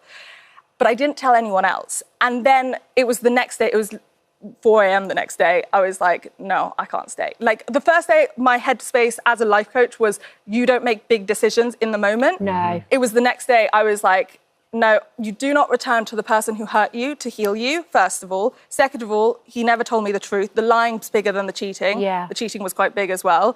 And the nail in the coffin was 4 a.m. on the next day, I told my dad. And that's you can't come back from that. No, you can't come back from it, Dad. I've told all my friends now, also because he asked my dad for his blessing in December. So you really can't come back from that. No, there is no coming back. If you choose to stay, and even if you don't choose to stay, I don't judge any woman who wants to stay and work it out. But if you want to work it out, you do become a protector of that secret because you need the people in your life to also like him. And even if you don't stay and you have kids, you still become a protector of his secret because you don't want the kids to hate their father. Okay.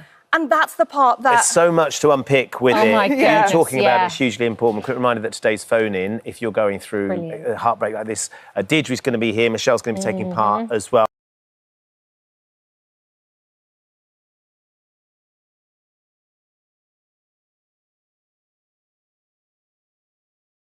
You don't mess with Claudia. She's going to arm wrestle when she goes for it. Duncan and Fran join us now from their home in Manchester. Good morning to both of you. Thank you for joining us this morning. How are you this morning? Absolutely fine. Fine, yes, thank you. Very excited to be with you. We're thrilled to have you here. When Kat and I were discussing this and your show on Sunday night, we were both talking about emotional wrecks we were, having watched you play, Duncan. It was amazing. How did you feel? Were you nervous going and playing at Manchester Station with all those people around, or did you just take it in your stride? I take it in my stride. I just love the experience of having a crowd around me, and it's just a most wonderful feeling.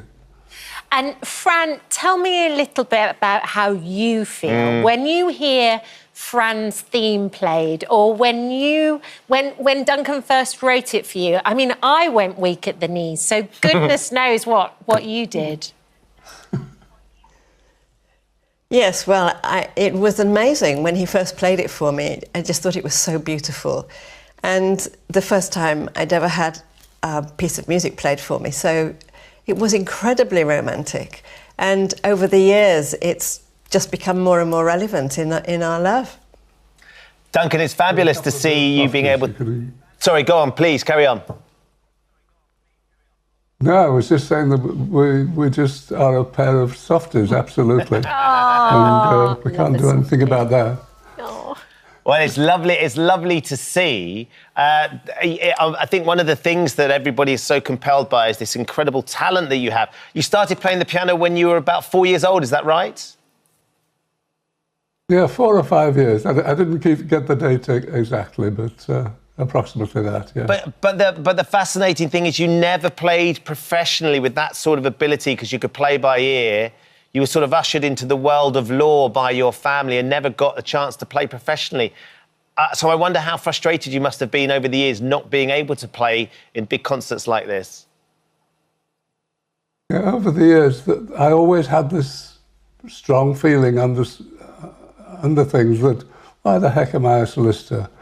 You know, I'd much rather be just the contrary and have a real musician feeling about myself. Yeah. And Fran, Mika was on the show, talked about the power of music and the power of the piano and just what it can do. You must see it firsthand that this is almost like medicine for Duncan. It is. It's a real healing tool. When Duncan's playing the piano, or the piano for him is an integral part of who he is. And music has this amazing ability to bridge over fragmented thoughts and memories and connects with so much more deeper. It's absolutely remarkable. It's magical. And in terms of Duncan's diagnosis, were you worried that he would lose some of the ability to play? I don't think that ever crossed my mind. Right. When he was first diagnosed, he was diagnosed as mild Alzheimer's, which is a form of dementia. And we hung on to that word mild. And that's what we stay as positive as we can and just take every precious day as it comes. And how about for you then, Duncan? How has your diagnosis affected your ability to play? Or as Kat's suggesting, does it feel like it's your medicine, it's your happy place? I'm happy enough. Fran, I'll pass this one. Sorry, I'll have to pass that one to Fran. Yeah, it is his happy place. He has great joy playing the piano. Well, look, we would love some of that joy if we could, Duncan. Could we ask you to play a little medley of some of the songs that you know and some of the songs that you've written, not least theme for Fran as well?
Bravo, bravo.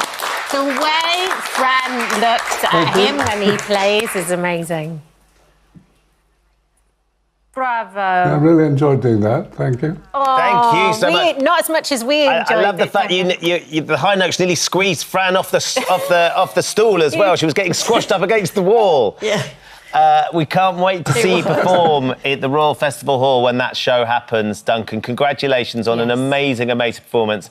And for sharing, Fran, the two of you, for sharing your story with us as well, because it's really, really incredibly inspiring and moving. So thank you. Thank you. Lovely to meet you both.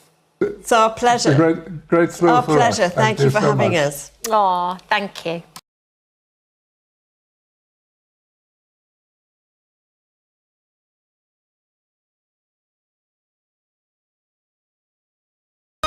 Welcome back. Now, when our next guest lost a beloved husband in 2019, she hoped to find the support she needed on an online group for widows. But instead, Lynn was cruelly targeted by a scammer going by the name of Derek.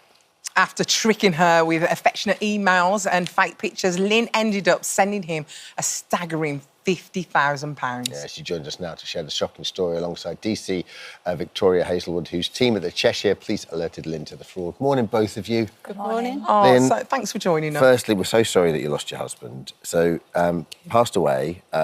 You then decided to join a group on social media to basically find support and companionship amongst fellow widows and widowers, right? So, what sort of take us through the story from there?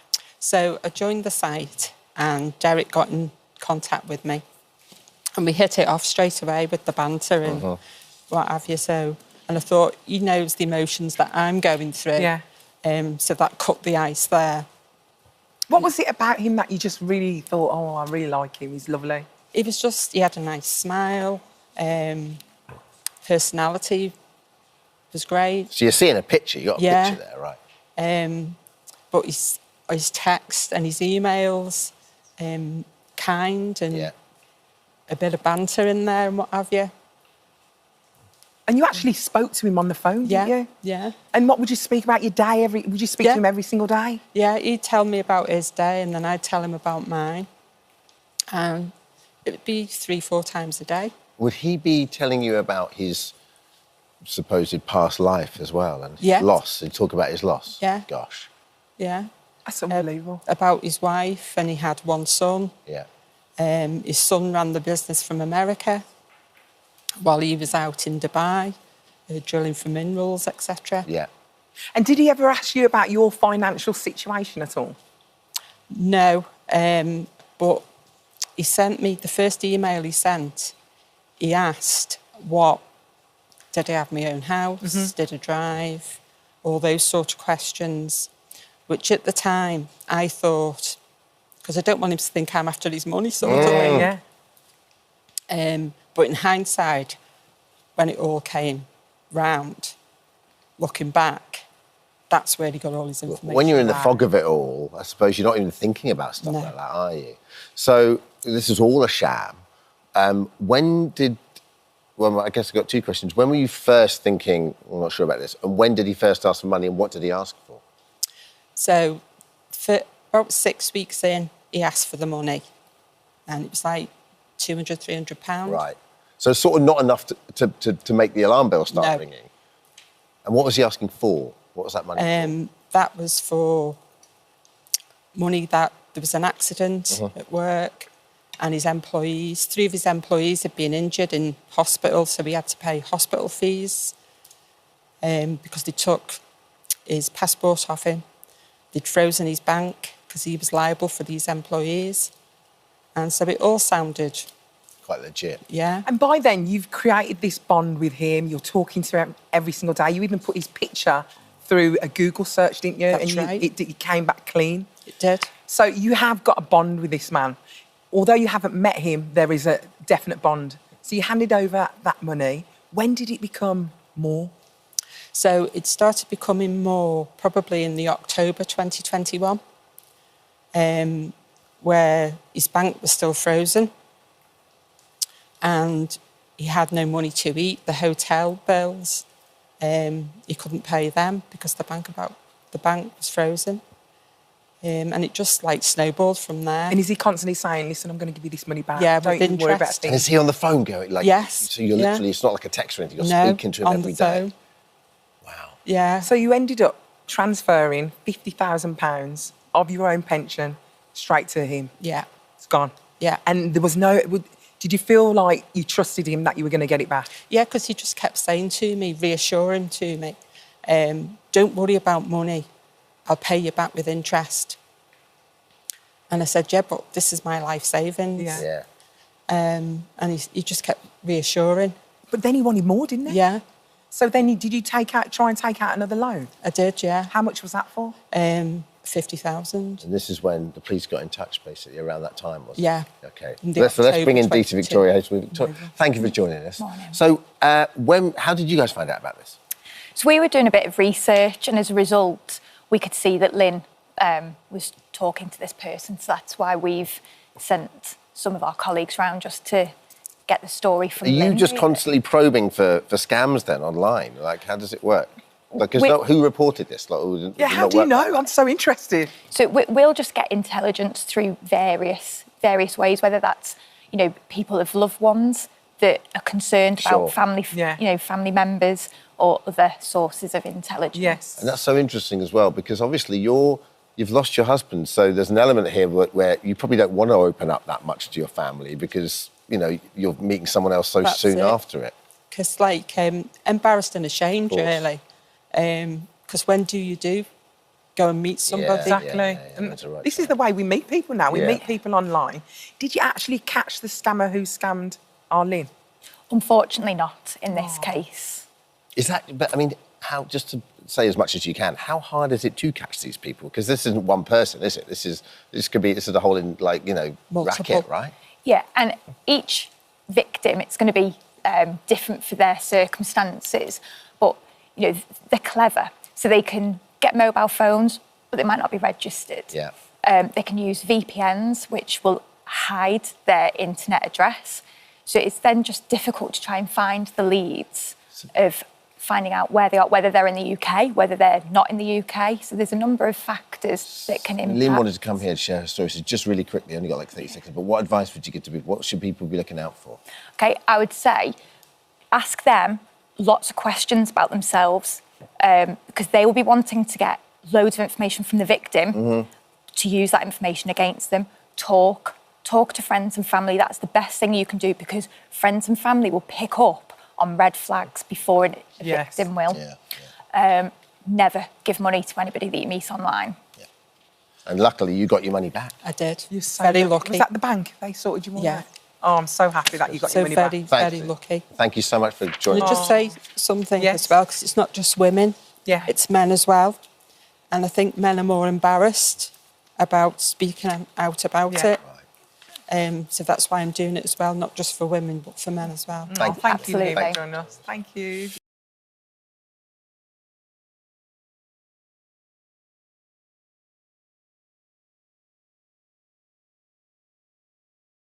And our next guests have been happily married for 24 years, but they have a rather unique way of keeping the spark alive. After experiencing a lull in their relationship, Stuart and Molly Roden-Winter decided to open up their marriage and began dating and sleeping with other people. They say that the marriage has never been stronger, and now they join us live from their home in New York to tell us more. Good morning to both of you. Good morning. Good morning. Great to have you on the show this morning. Needless to say, we're all fascinated by what it is that you've done, and I know you've written a book about your relationship. Molly, I wonder, 24 years ago when the two of you got married, if you ever envisaged this would be what your relationship would become? No, I don't think I would have predicted it exactly, but it didn't come completely out of left field. It was something we talked about before we got married, but I wasn't sure if it was something I would ever want to pursue in earnest. And Molly, you were the one who instigated this, is that correct? Yeah, it sounds a little more calculated when it's put that way. It was a little more of just a reaction to where I was in life at the time. Our children were 3 and 6 years old. I was staying home with them for a time instead of working as a teacher as I had been. And I kind of just hit the end of my rope and stormed out one night and ended up meeting somebody. Luckily, I'm married to Stuart, so when I talked to him about the fact that I was having this, kind of crush, he told me you should go for it and didn't think it would threaten our marriage. And turns out he was correct. Was that a surprise to you, Molly, or Stuart had always been quite open about the idea that he's not a particularly jealous guy and this is something that he would be interested in having involved in the relationship? Yeah, it didn't surprise me. What ended up surprising me was my own feelings about it. I thought I would not ever be able to handle my own jealousy, or that it would just, blow up our marriage. And so the book more tells the story of those first 10 years, because it really was a long process of getting comfortable with this whole, style of marriage. Yeah. And Stuart, were you shocked when she came to you and told you this, or were you pretty open to it?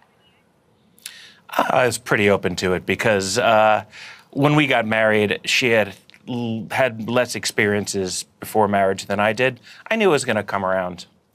Okay. So what happens then, Molly, when you've come to Stuart, you've explained this, he's saying, oh, go for it, I'm well up for this, being part of our lives. I mean, making that next step from it sort of being a fantasy or an idea or a flirtation to being something practical is a big step. How did that go? How hard was it? It was very hard, and we didn't have a lot of resources. So this was back in 2008. It's part of the reason I wrote the book, in fact, because I feel like there are just so few stories out there of what it's like to navigate an open marriage. So one spoiler alert, my parents also had an open marriage. So one of the people that I really relied on and confided in was my own mother.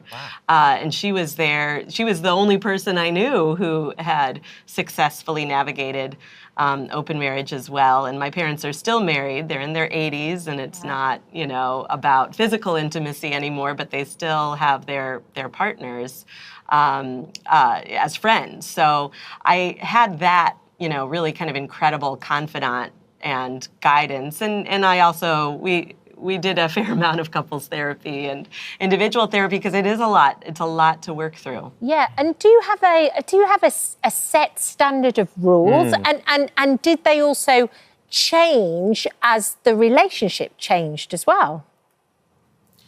Oh yeah, everything changed. Everything changed pretty quickly. We had originally, it was like, you can't fall in love, you can't have sleepovers, you can't date people named Ted, and then suddenly like everything went out the window because we both dated a Ted, just joking. But yeah, no, it was, you find out that you try to put rules on something and eventually everything is up to negotiation. And we eventually realized that, all right, we're adults, we can handle this, and it actually worked out fine. So Molly, Stuart was more open to the idea when the relationship first got together. You weren't so sure. So he's probably always going to be okay with the jealousy side of things. It's not his style. How did you cope when suddenly Stuart is seeing other women that you're having to contend with as well? Yeah, well, the jealousy part was very hard for me. I'm in a very different place now than I was. Part of the reason that I got over it is because I realized that jealousy is just a mask for more emotions under the surface. For me, I think there was a lot of insecurity. There was fear about blowing up our marriage. And as time went on, and as I saw that seeing other people, having relationships with other people actually only made us appreciate each other more and realize that what we have is so special that it can't be replicated anywhere else. Not that we don't also have, we now also do have loving relationships with other people. That no falling in love rule fell by the wayside because we both realized that wasn't really going to be sustaining to us to have casual relationships that didn't involve emotions.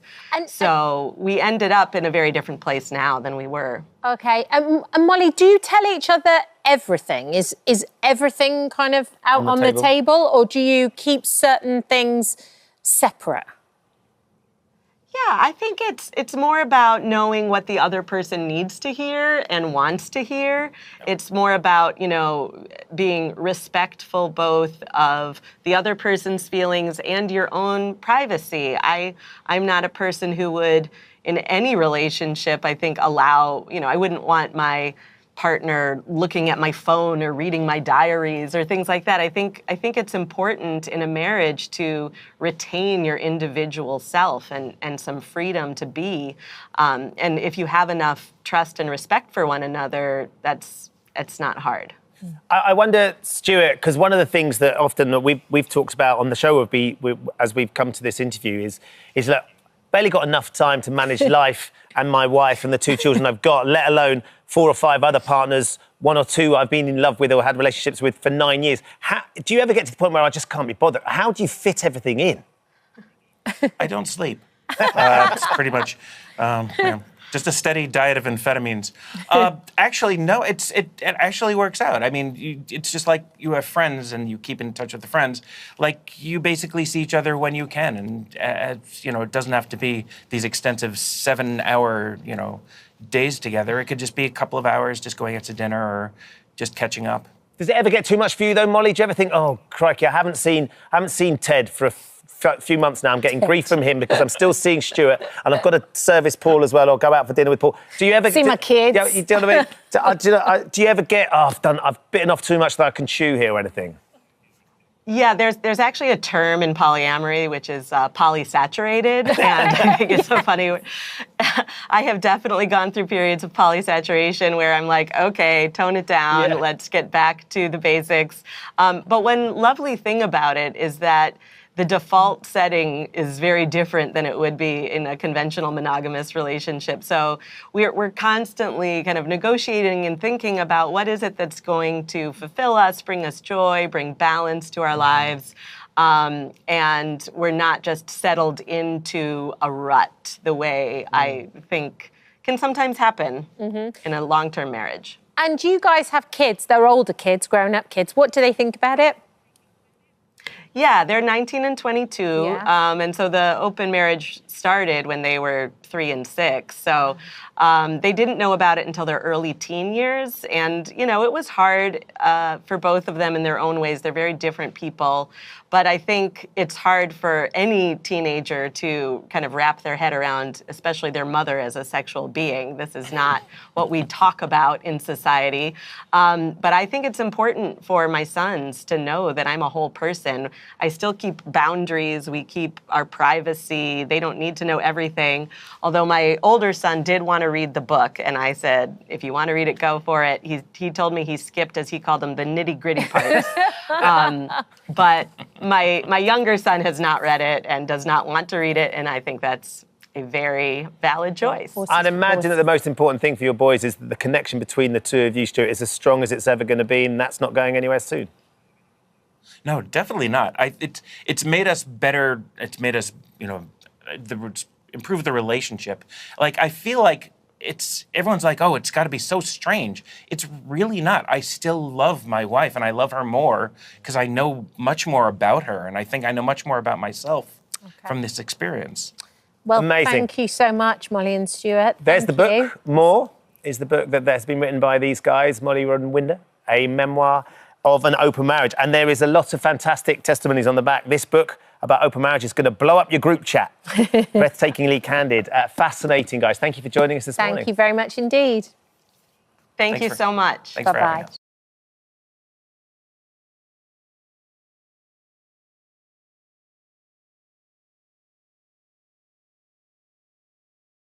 All that, though, here's a question for you. Something that many men wish for, but for Matt Barr, being well endowed has affected his entire life. Matt has Britain's biggest penis, measuring over 12 inches when erect, which is more than double the average size. Far from being a gift, though, Matt's large penis comes with some equally large challenges, and he joins us now to discuss some of those. Morning to you, Matt. Good morning. Thank you for coming in. Many people would observe this and the idea of being well endowed being a bit of a dream, but for you, it can be a nightmare. Is that right?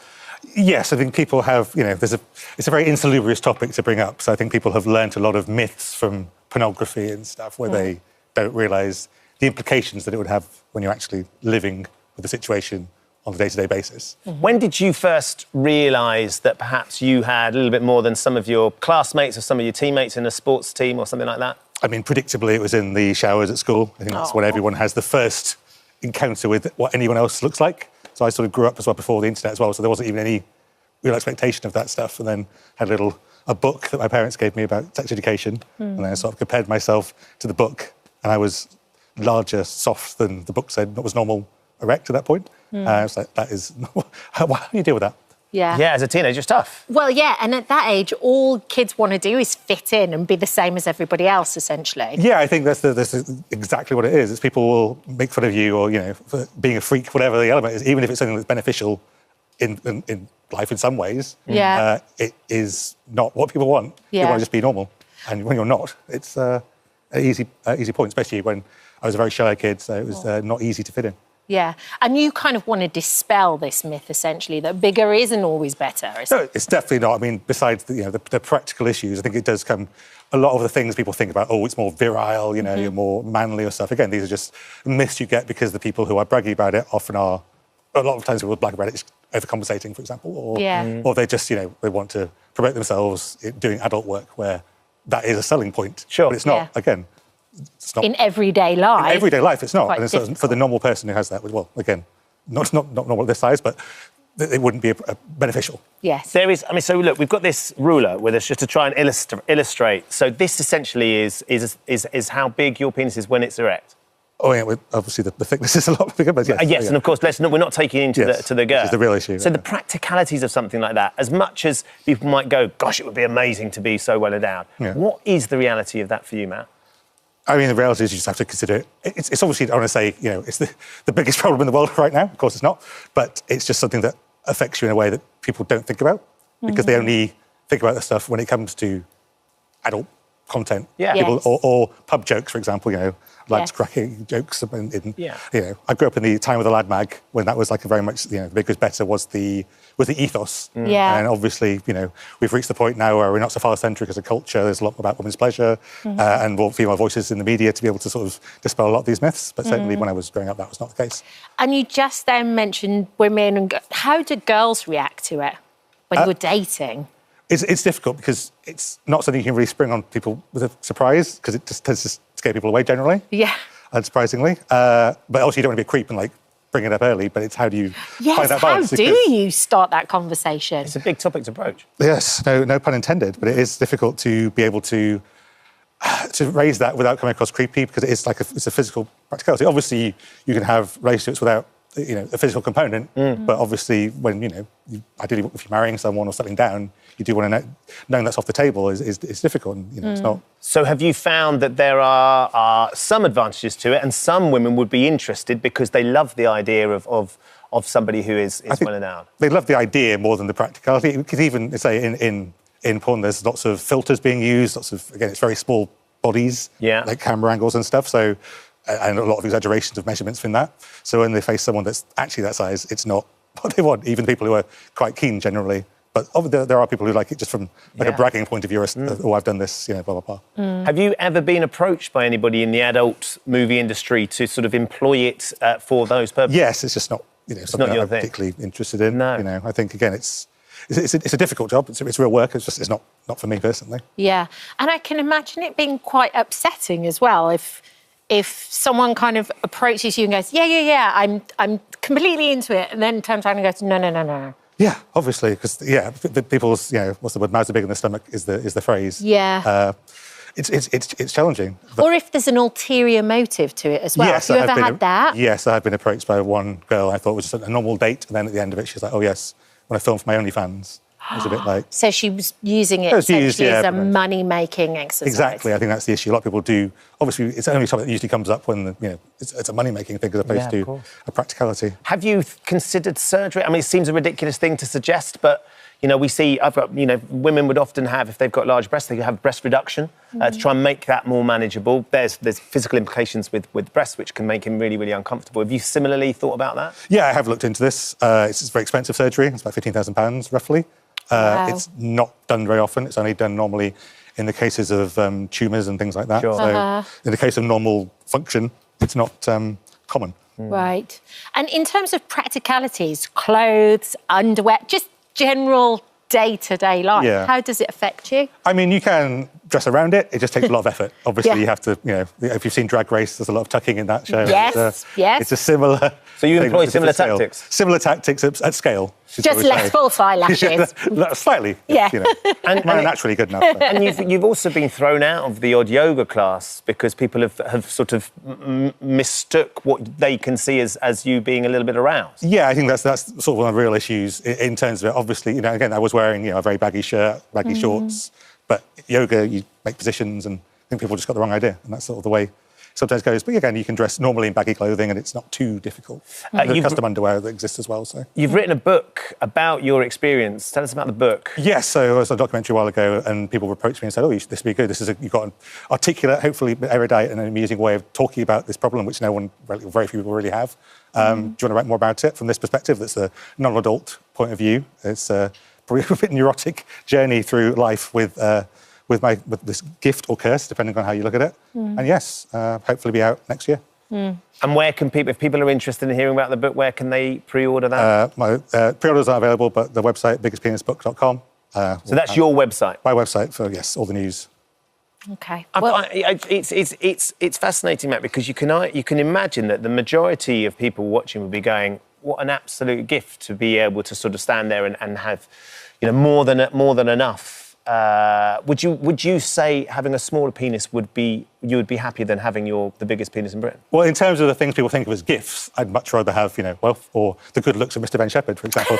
That would be far more beneficial to me. You should see him before makeup. Yeah. There's a very the false eyelashes like drag race, like very heavy. Yeah. Still, no, it's not really. Obviously, people are very mistaken about what benefits it gives you in life. So. And, and as you said, Matt, we can see that you're quite a shy person as well. So to be talking about something that is so intimate must be difficult for you. Yes, but I'm trying to dispel some of the stigmas. I don't see why there's any different talking about this than for talking about, breasts or talking about any other bodily part that needs to discuss. It's just a medical issue. It's not sexualised. It's just a fact of life. Yeah. Well, thank you very much for joining us this morning. Thank you, Matt. Yeah, good luck with the book. Yes, and hopefully absolutely. you can find somebody you can settle down with and have a lovely relationship with and make that manageable as well. Let's find out. Yeah. Come back and see us.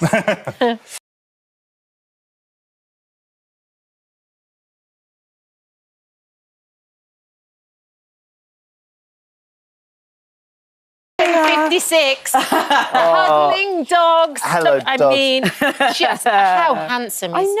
Firstly, congratulations. So oh, we're coming up, apparently. Yeah, they are. Lucy, introduce us to your dogs. Who have we got here? So this is Peach. Hi, this Peach. is Trip Hazard on my lap. Hello, Oh, I'm you. sorry, Strike is coming to join you. Strike. So handsome. Straight in. I know, my goodness, he can't stand the little ones getting all the attention. Quite right, too. And he's a collie, right? Yeah, he's a border collie, yeah. And so Having an itch. I mean, just the level of training that you have with these guys, even in this studio with us all around and the lights, the distractions. How do you keep them all under control? That is the hardest part, really, of training. It's not just training the tricks, it's training them to be able to, just pay attention to you under any level of distraction, really, I suppose, So talk us through your relationship with them. Who did you have first? How have you out built of up these the guys, it's little Trip Hazard. He's 10 years old now. Really? Yeah, 10 years old, unbelievably. She's one of my babies. She's just 2. And Strike's 5 now as well. Wow. Yeah. And you did such an amazing performance. I was so happy with it on Saturday. I mean, once it's all cut together and the slow-mo's stunning, isn't it? It's so good. And my 2 little boys were just watching that. They were cheering you on. Oh, I love that. That's fab. Were you nervous before you did it? Yeah, I was pretty nervous, but we did thankfully get a little stage rehearsal in the morning. Right. So I thought, you know what?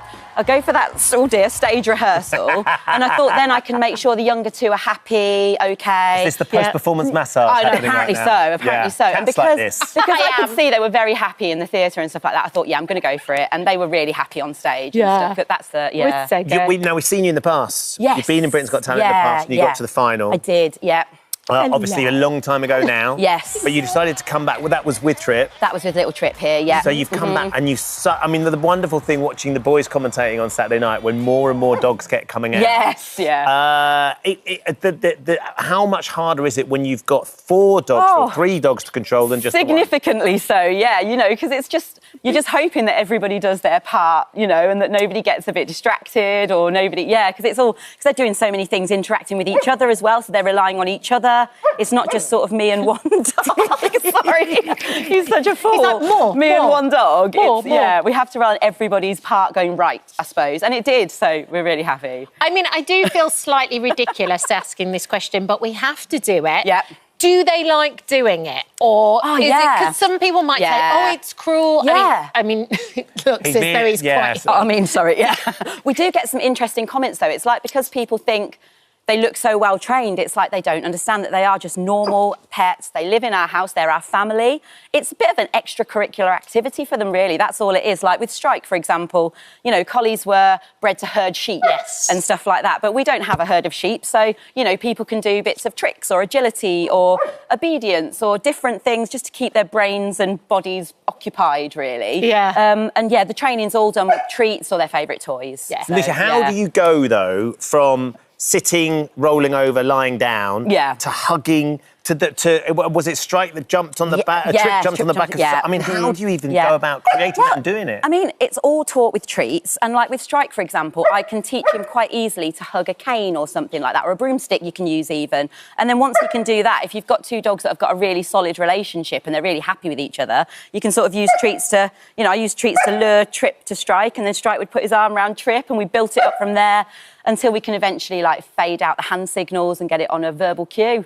So, and then it looks a bit more magical then than when we're not luring them. It's so clever though. And you do, this is kind of your day job as well, training dogs, right? Yeah. I do perform with my own dogs at events and stuff like that, but also I do a bit of training for film and TV. So I'm not in front of camera, but I'm handling the dogs that are in front of camera. Because they're like little, they're like little ninjas, aren't they? The little ones particularly. They're just extraordinary.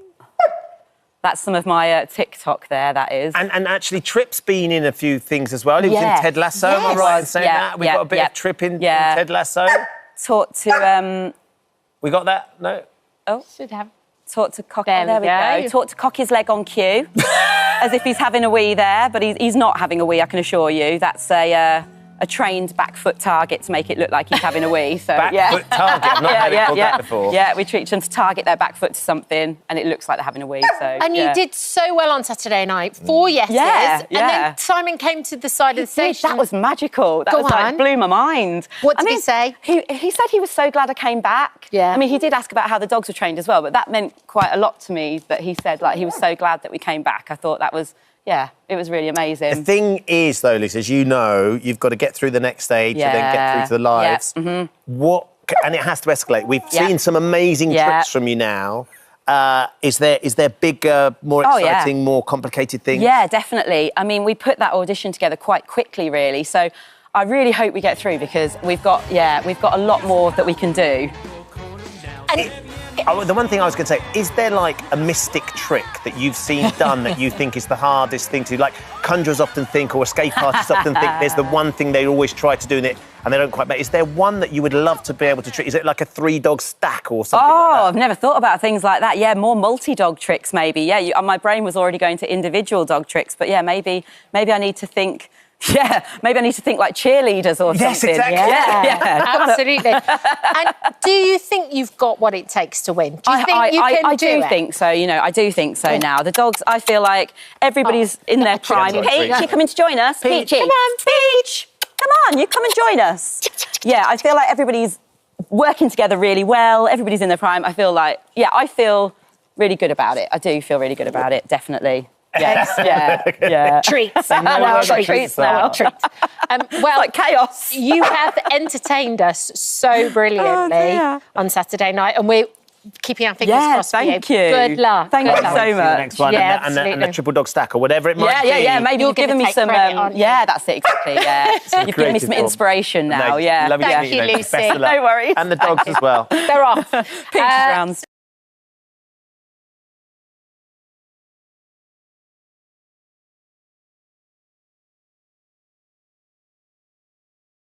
Now then, last year, Becky Sharp was walking home with her 11-month-old daughter when a car swerved into the road she thought was clear and had started to cross. The driver was speeding and over the limit. Had it not been for Becky's fast action to push her daughter's pram to safety, the consequences could have been tragic.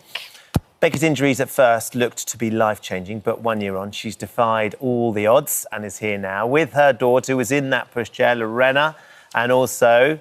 she saved, of course, and her husband, Dan, who has got a very proud London Marathon medal, which we'll come on to. How are the legs feeling, Dan? They're OK, yeah. They're OK? Bit sore. Bit sore. Jelly. Well, very proud of what you managed to achieve yesterday. Becky, we were watching a little bit of that footage during the break, and I asked whether you find it difficult to watch, but it doesn't really register with you, you're saying? No, thankfully, I don't have any memory of the accident. I'd say very thankfully, actually. So that's one benefit out of the brain injury, I guess. Yeah. So take us back to that day. I mean, the two of you clearly just going for a walk. What was the scenario? What had been happening? I'd walked my older 2 daughters to holiday club, and I was on maternity leave at the time with Lorena. So I was walking her back home, and we were crossing the road and the car went into me. I managed to push the buggy out of the way before the accident happened, and I'm so pleased I did, thankfully. And what happened on that moment of impact? So you pushed Lorena out the way, and she was hooked into her pushchair, wasn't she? So she was perfectly okay. safe, but her buggy was knocked over, I think. So she had to go to hospital anyway. But luckily, my mother-in-law, Dan's mum, lives just down the road. So she went to Poole Hospital with Lorena, and I was airlifted to Southampton Hospital. And you were in a coma? Yeah. I had blood transfusions, broken leg, broken hips, broken ribs, broken neck. You had a skull fracture. Skull fracture. Wow. Oh my goodness. And Dan, you were at work. I was, yeah.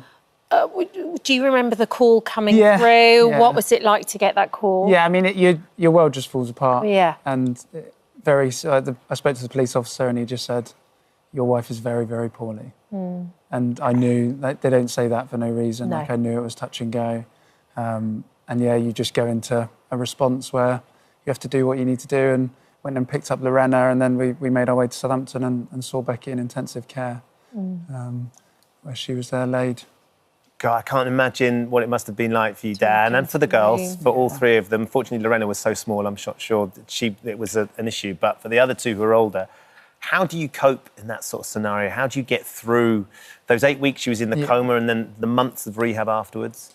Well, obviously, the first thing is you come back from the hospital and you have to tell the older two that Mummy's in hospital, she's not coming home, she's unconscious. And that's the sort of the start of the challenge, really, because they just want to they're mooching. And they're only 8 and 6, your children as well. And you don't know what's about to happen either. No, and I think we had to sort of be very, very careful about what we said, but we were honest from the beginning. And pretty soon, I think on the Thursday, it was the Tuesday it happened, on the Thursday we took the girls in to see Becky and they saw her in intensive care. And then, started effectively 8 months of hospital visits with sort of Becky, thankfully, progressing over time. But just a huge amount of uncertainty. There's no guarantees with brain injury. So. And it was slow progress as well, wasn't it? How did you progress? So it sort of started out where after 2 weeks they removed the sedation medication. So that's the opportunity that Becky could have woken up. Okay. And the consultant at that point said to me, if you want to see how Becky's going to be in 6 months, you've just got to wait 6 months. And at that point, she hadn't woken up. Right. And it was about 8 weeks. It's sort of very gradual. It goes from opening eyes to starting to do small hand movements and things. But yeah, it's really painfully slow. But Becky's been so good throughout it, and she's, as soon as... You played some wedding music, didn't you? And she started singing? Yes, yeah. So she started singing along to that. And it's sort of punctuated with those moments of sort of real sort of progress, and you kind of look back and think, wow, we've come really far. Defying the odds, though, Becky, is what you've managed to do, just in terms of the expectation of the experts to where you are now. I mean, how are you feeling? What is life like for you? Yeah, I mean, life has gone back to as much like normality as it can do at the moment, I guess. Like, I walk the older two to school in the morning and Lozzie to the childminder when she's there. And I pick them up from school in the afternoon. And you're able to have them on their own for a few hours now and stuff, aren't you? So. Yeah, so, it's slowly getting back to normal. Slowly getting there. And Dan, you ran the marathon yesterday. Hold the medal up. For Brain Research UK, you were raising money for the charity. How have those guys helped you? Yeah, so it feels like a bit of a full circle thing, really, because before the accident, I was ready to run Manchester Marathon. And it was 5 days away and I didn't get to run it, obviously. But to be able to fundraise for Brain Research UK, they're the largest funder of brain research in the UK. And they're just, all of the stuff that they do, all the research, feeds the the professionals and the doctors that then informs that care for people with traumatic brain injury. Yes. And so far, we've managed to raise around £19,000. Amazing. Well hopefully done. is going to get doubled by one of Becky's brothers' companies that he works Brilliant. for. So you've got someone's going to match the funding and people can still sponsor you if they'd like to. Absolutely, yeah, that'd be fantastic. So. Well, look, it's an amazing story, Yeah. Becky. You're an Thank absolute you hero for fighting coming this. today. Sort of testament to your life force in you and wanting to be around for your girls and Dan as well. That you've made such an amazing recovery and continue good luck with that as well. Thank you you all for very coming much. in. Thank you so And much. well done, Lozzie, as well. Yeah. She's coped brilliantly. Yeah, she doesn't care about it. She doesn't care.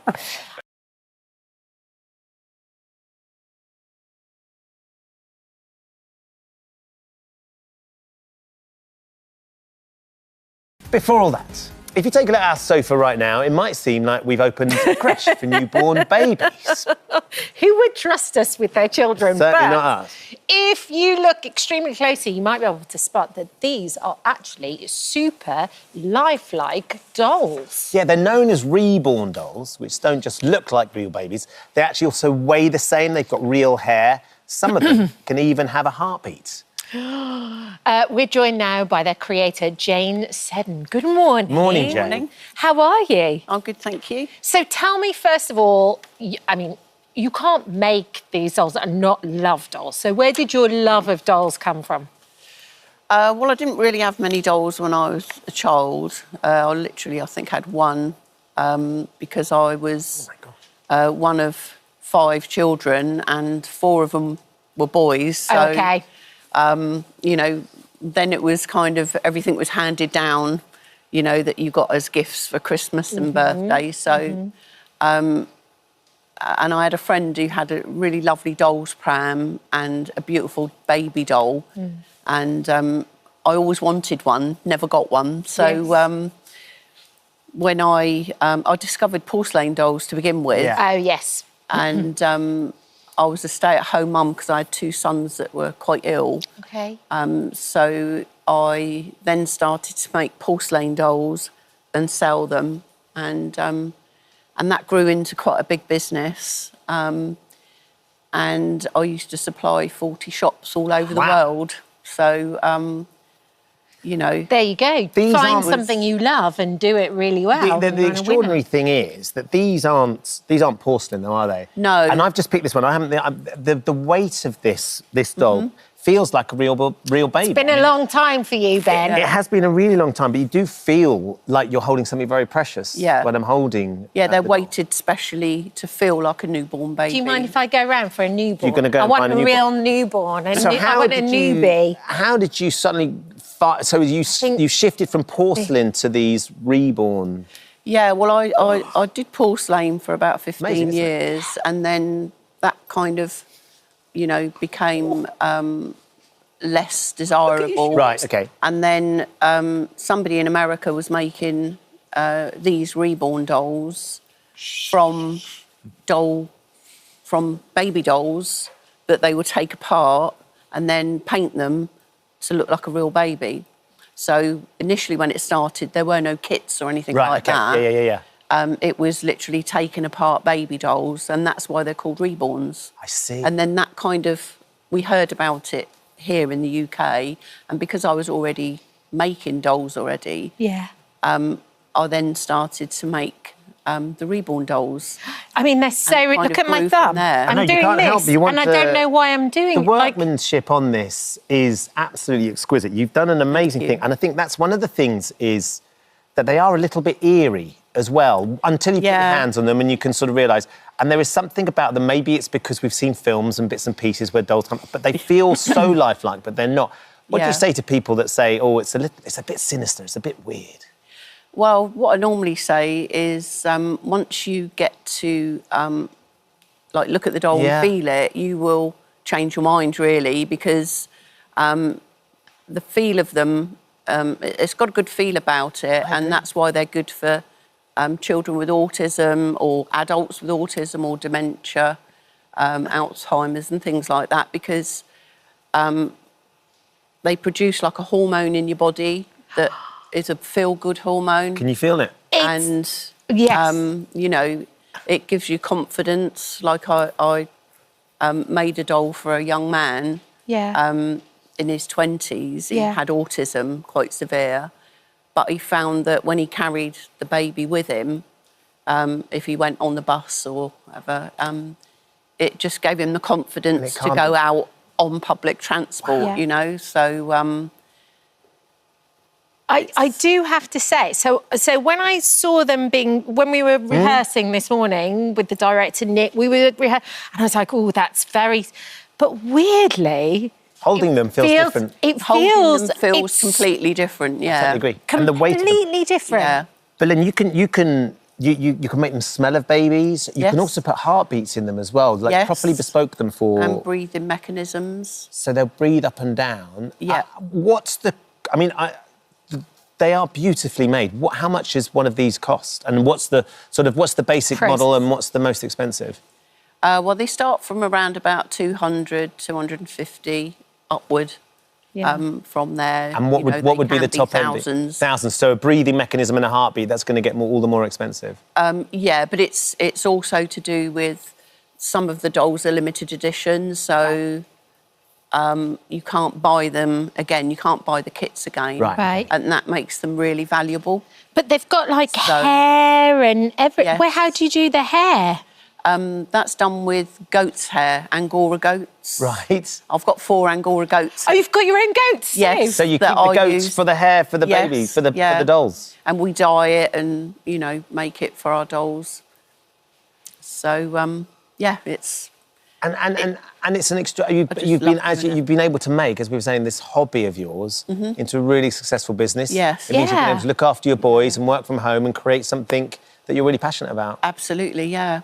Yeah. So and each one comes with their own certificate? Yes, you normally come with a certificate. A birth certificate? They come with a certificate from the actual kit itself, you know, so it proves its authenticity. Yeah. And then we actually provide a certificate with the doll's name, and you can choose the doll's name and date of birth, which people like, because sometimes it's we've made them specially for them for a specific, you know, maybe a baby that they've lost or a baby that they, a child that they want to remember what they were like when they were a baby. Because it passes in the blink of an eye. Like there is a thing where you forget and then you remember. It's so weird. You remember then. Jane, they're amazing. We all had our own preconceived ideas of what this was going to be like. 100%. Did you? Yeah. Yes. I thought they were going to be a little strange and eerie, but holding them... strange. Yeah. And they are. And you can tell they're not like my two because this one's very happy and content and hasn't soiled itself yet. And I've got 2 boys that are still doing that now as teenagers. I'd love they to don't dress cry. Sam up like that. He'd love it, right?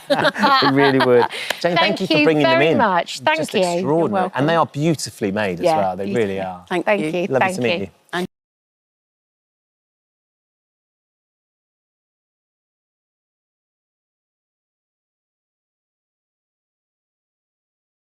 And Richard Gadd joins us now here this morning. Good morning to you. Thanks First of all, let's start off by saying congratulations. Number one on Netflix. Yeah. And we've talked about it, we've been discussing it all morning, and just how brilliantly it's written, how there isn't really a villain or a hero in it. It's all about discussing the grey of human beings, essentially. Yeah. You must feel so proud of it. Yeah, I'm super proud of it. It's blown up so quickly and so fast all around the world that I didn't expect it in a lot of ways.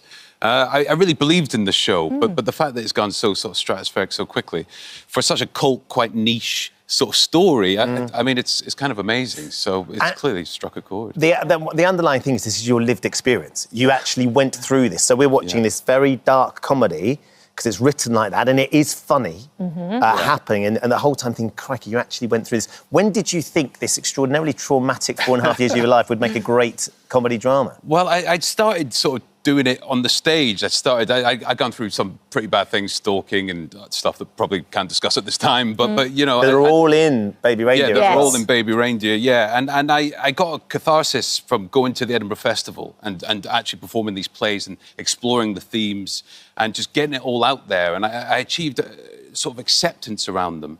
And those shows took off, and Baby Reindeer took off, started at the Edinburgh Festival, went to London, and just it built and built and built. And then Netflix came to me and were like, do you want to make this into a series? It just snowballed and snowballed. And you just hope that kind of catharsis just keeps going on at an even bigger scale. So, yeah. I mean, we don't want to give it all away because you've got to watch it. But essentially, it all begins with one random act of kindness. Yes. And then as it develops through, you can see in hindsight, knowing what's going to happen, all the little mistakes that your character makes along the way.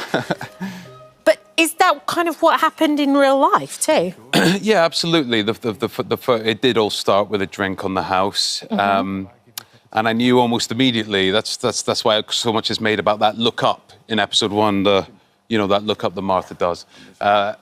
That is very reminiscent of what happened. I almost knew the second I'd done that, I'd made that gesture, that, something's brewing here. Yeah. I didn't think it was going to get to the extent that it did get, but it definitely started in that moment, yeah. And just, I mean, in terms of the experience of having somebody who was stalking you, how bad did it get? Oh, it got pretty bad. It got pretty relentless. At one stage, it was like an assault on all senses across all media, emails, phone, everything. It felt like a barrage, a constant sort of 24/7 issue.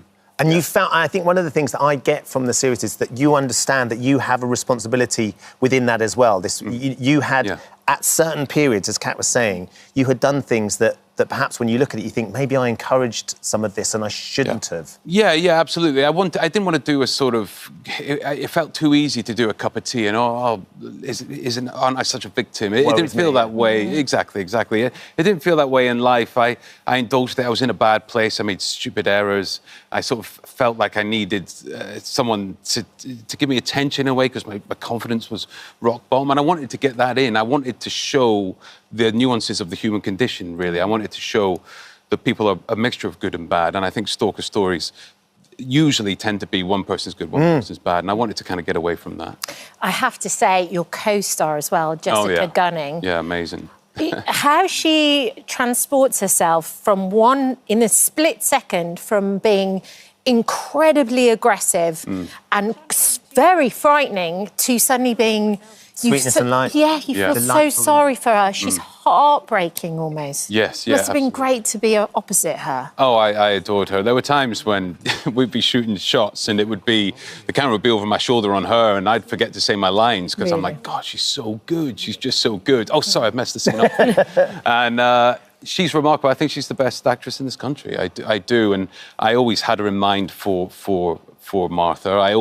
I saw her in TV shows. I saw a spark. I saw a vulnerability. I saw a light, a darkness. I saw it all, and I was sort of pushing her from the start, really. So she's great. There's a little clip. We're not giving much away, but there's a little clip in the trailer where you go into the police station for the first time. And you say, "Look, I think I've got a stalker." Yeah. The reality of that is something that you lived as well. There's sort of dismissive nature of what you took to them. What was that experience like? And what do you think needs to be done? Because you're not the first person to experience something like this. But it took you having to prove there was a threat of physical violence for them to take you seriously. Yeah, absolutely. I think it always felt like a long and convoluted process. It always felt way more difficult than it ever needed to be. I think a lot of it comes down to, cuts, understaffing, lack of training, all these kinds of things. And I do remember when I was told to listen to the voicemails, I did have a choice to change my phone, but there was the idea that something threatening can kick stuff into action. So it was almost an act of self-flagellation to be listening to them all the time. All the messages she'd left you. Yeah. But in the end, it did sort of speed things up a little bit. But yeah, it was a frustrating process. But I know a lot of people who've been through it have had it even more difficult than me. So yeah, I think there's a widespread belief that it needs to change, that fundamental change needs to happen. Did you ever find out why she walked into the pub that day, that first day when she walked in and sat at the bar? No, but I've questioned it all the time because there was a distress or something had happened. And sometimes I question, was it the end of her stalking relationship with someone else and the beginning of a stalking relationship with me? I guess I'll never know, but I have often asked myself that, actually. Yeah. How was it to relive all of that again? Because in one way, it must be terribly distressing, and it almost takes you back to those, you know, there was over 41,000 emails. You're talking about listening to the voicemails, all that. It must be distressing. But in another way, there must be a slightly empowering moment about almost taking control of the situation and turning it into something positive. Yeah, I think so. I think that's what I've got most out of art and in my life and writing and doing all these things. It has this uncanny sort of ability to sort of dwarf the magnitude of themes in your life. And when you're struggling with things and everything's on your shoulders and tight in your chest, just getting it out there, writing it down, putting it into something, it's been the best therapy for me. It's kind of been a lifesaver. There's something about being a comedian, though, and being a writer and writing about your own experience that you have to put yourself out there. Yeah. I wonder how much you've changed because you were just being generous and nice to this person, and it's had such a massive impact. Has it changed, who you are as a person? Are you more guarded about interaction with people? Oh, for sure, I think. Yeah. I think I definitely think twice now. I'm definitely like out of the because I was going through such a chaos of trauma back then. I definitely feel it was a long time ago now. I definitely feel I'm more out of that, and I hope and I like to believe that things would play out differently now. Yeah. Well, it's a brilliant series, a brilliant piece of writing. Couldn't be any better. Congratulations. It's out on Netflix now. Yeah. You can watch it back to back to back. That's what we did, didn't we? We did. Absolutely great. It's great to meet you. Thanks so much. Nice Thanks, to meet you Richard. too. Thank you. All right.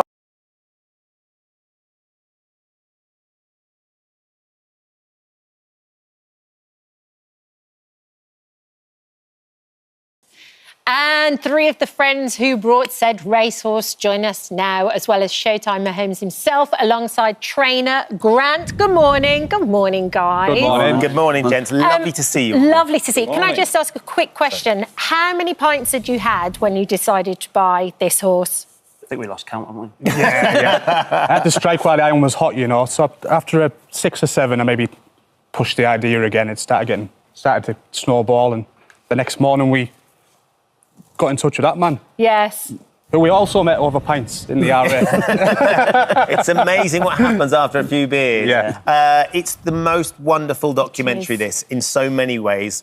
Your friendship together, watching Showtime, do what Showtime does and how it's brought you all together. Actually, take us back to what it was about this idea that you had that for you and your mates to get together and buy a racehorse. Because it's not the first thing that springs to mind to do with a group of mates. No, so at the time it was COVID. So I think that sort of changed the mindset of the lads, because we couldn't go out, we couldn't spend our money, and I guess we were just sick, really. And that just seemed to change the mindset of the lads, and again, it snowballed from that, really. And we also found out that racing was going on behind closed doors, and beer was getting served behind closed doors. There is an ulterior motive, I think is what he's saying. It's a strong theme. Yeah. So once people found that out, we got more lads saying, "Oh yeah, I don't mind. Yeah, I'll fancy that." And slowly but surely, we got the whole band of brothers together. Yeah. The muffed punt. I had to get that right, Steve. Can you just explain? That's the collective, the syndicate's known as the muffed punt. Yeah. Can you explain where that's come from? Well, we're all NFL fans, so I think it was COVID again. I think it was about December, January time, and we were all doing Zoom links, and so we could just meet up, drink on our own, but be together. And we were watching NFL games, and then it transcended into drinking games, and then one of the a muff punt probably happens one in every 10 or 20 games. But someone said, if there's a muff punt, we all take our tops off, swing them around in the front room, and have the rest of our drink. That's not in the documentary, by the way. No. That's for the follow-up. It's for the adult version. My wife thought I was going crazy when she see me in the front room just swinging my top around in the air. But it's what you need to do to keep yourself going through them times where you just couldn't go out and you couldn't be in the pub and things like that. And then the name just transcended from there, and I thought that's a great name for the party. Yeah. So tell us about the process, because the moment that Showtime won in York must have just been incredible. How did you get to that stage, the win? Yeah, so our dream was just to get a runner at York, because in the northeast, York's like our ascot, really. Right. So it's like 30 minutes away from our town. We've probably been going since we were 18-year-old, and it's just that iconic place. So our dream was, can we get a run there? And he ended up running there 6 times. Yeah. The first race, we cheered the horse going into the stalls because Grant had to go down to the stalls handlers to help him go in because he was saying beforehand he's not going in the stalls very well. Too frisky. Yeah, he's not going in very well. So we cheered it going into the stalls of the first race. That was the level of our expectations. Amazing. And Mike, it's been the most brilliant journey because, of course, there's the horse racing at the heart of it.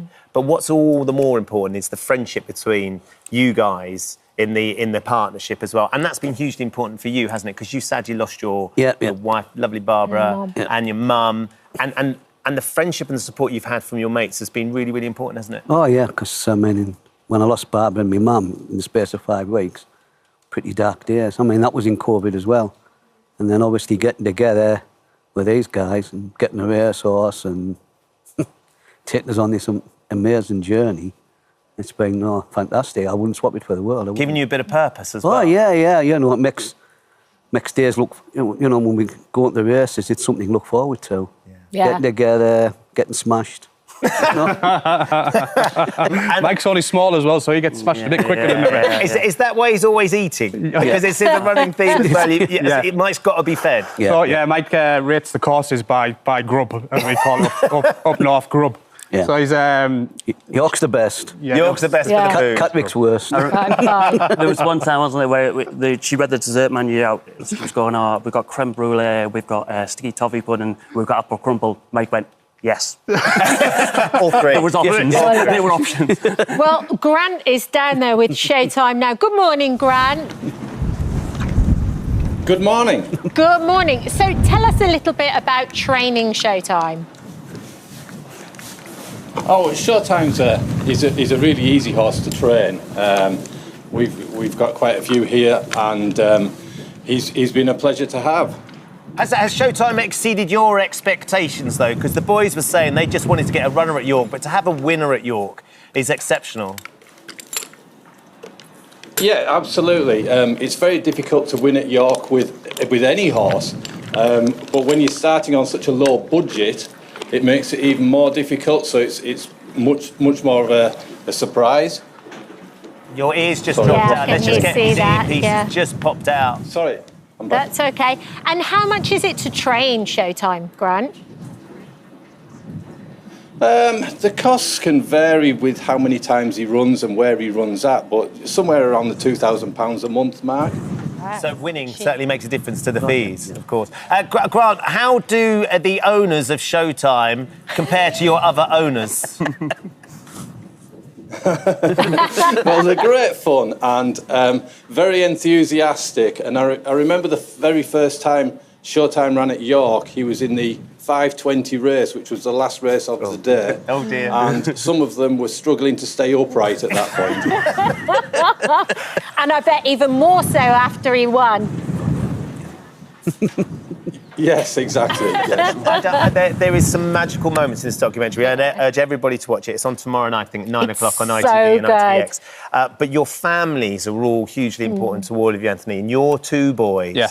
There's a wonderful... You've not seen the documentary yet, altogether. No. Charlie and Jack. Just be ready, because both of us were in tears watching your youngest son, particularly, when he's talking. And just tell us a little bit about your family and how important that is. Yeah, so my oldest son, Charlie's autistic and non-verbal. So Jack's like a young carer, basically, like thousands of kids in the UK. And as we were filming the documentary, Jack kind of chipped in on one of the scenes, and I was just so proud of him, hearing the way he can speak and just his empathy, basically. So he's had to mature a bit more quickly than another 12-year-olds to say. So yeah, I'm just looking. We haven't seen it yet, so we don't see it till tonight. So we're just our tissues are ready to go. Ready to go. I think you're going to really, really enjoy it, because there's the narrative of Showtime that runs through it, but you guys and your friendship and your families and exactly who you are as people and how you all take care of each other is just brilliant in this. I think you're going to. I'd imagine, Mike, you've started planning for the auditions for the film version of Showtime. Have you decided who you would like to play you in the film? Maybe it's me. Oh, you can do it yourself? You're going to do it yourself. They couldn't take the food budget. They wouldn't be able to Probably pay somebody like Danny DeVito. Danny DeVito. Jeff's already got Danny DeVito filmed in. Have you all planned who's playing who? Yeah, in the film? yeah. Well, George Clooney. George Clooney, yes. Obviously. Anthony?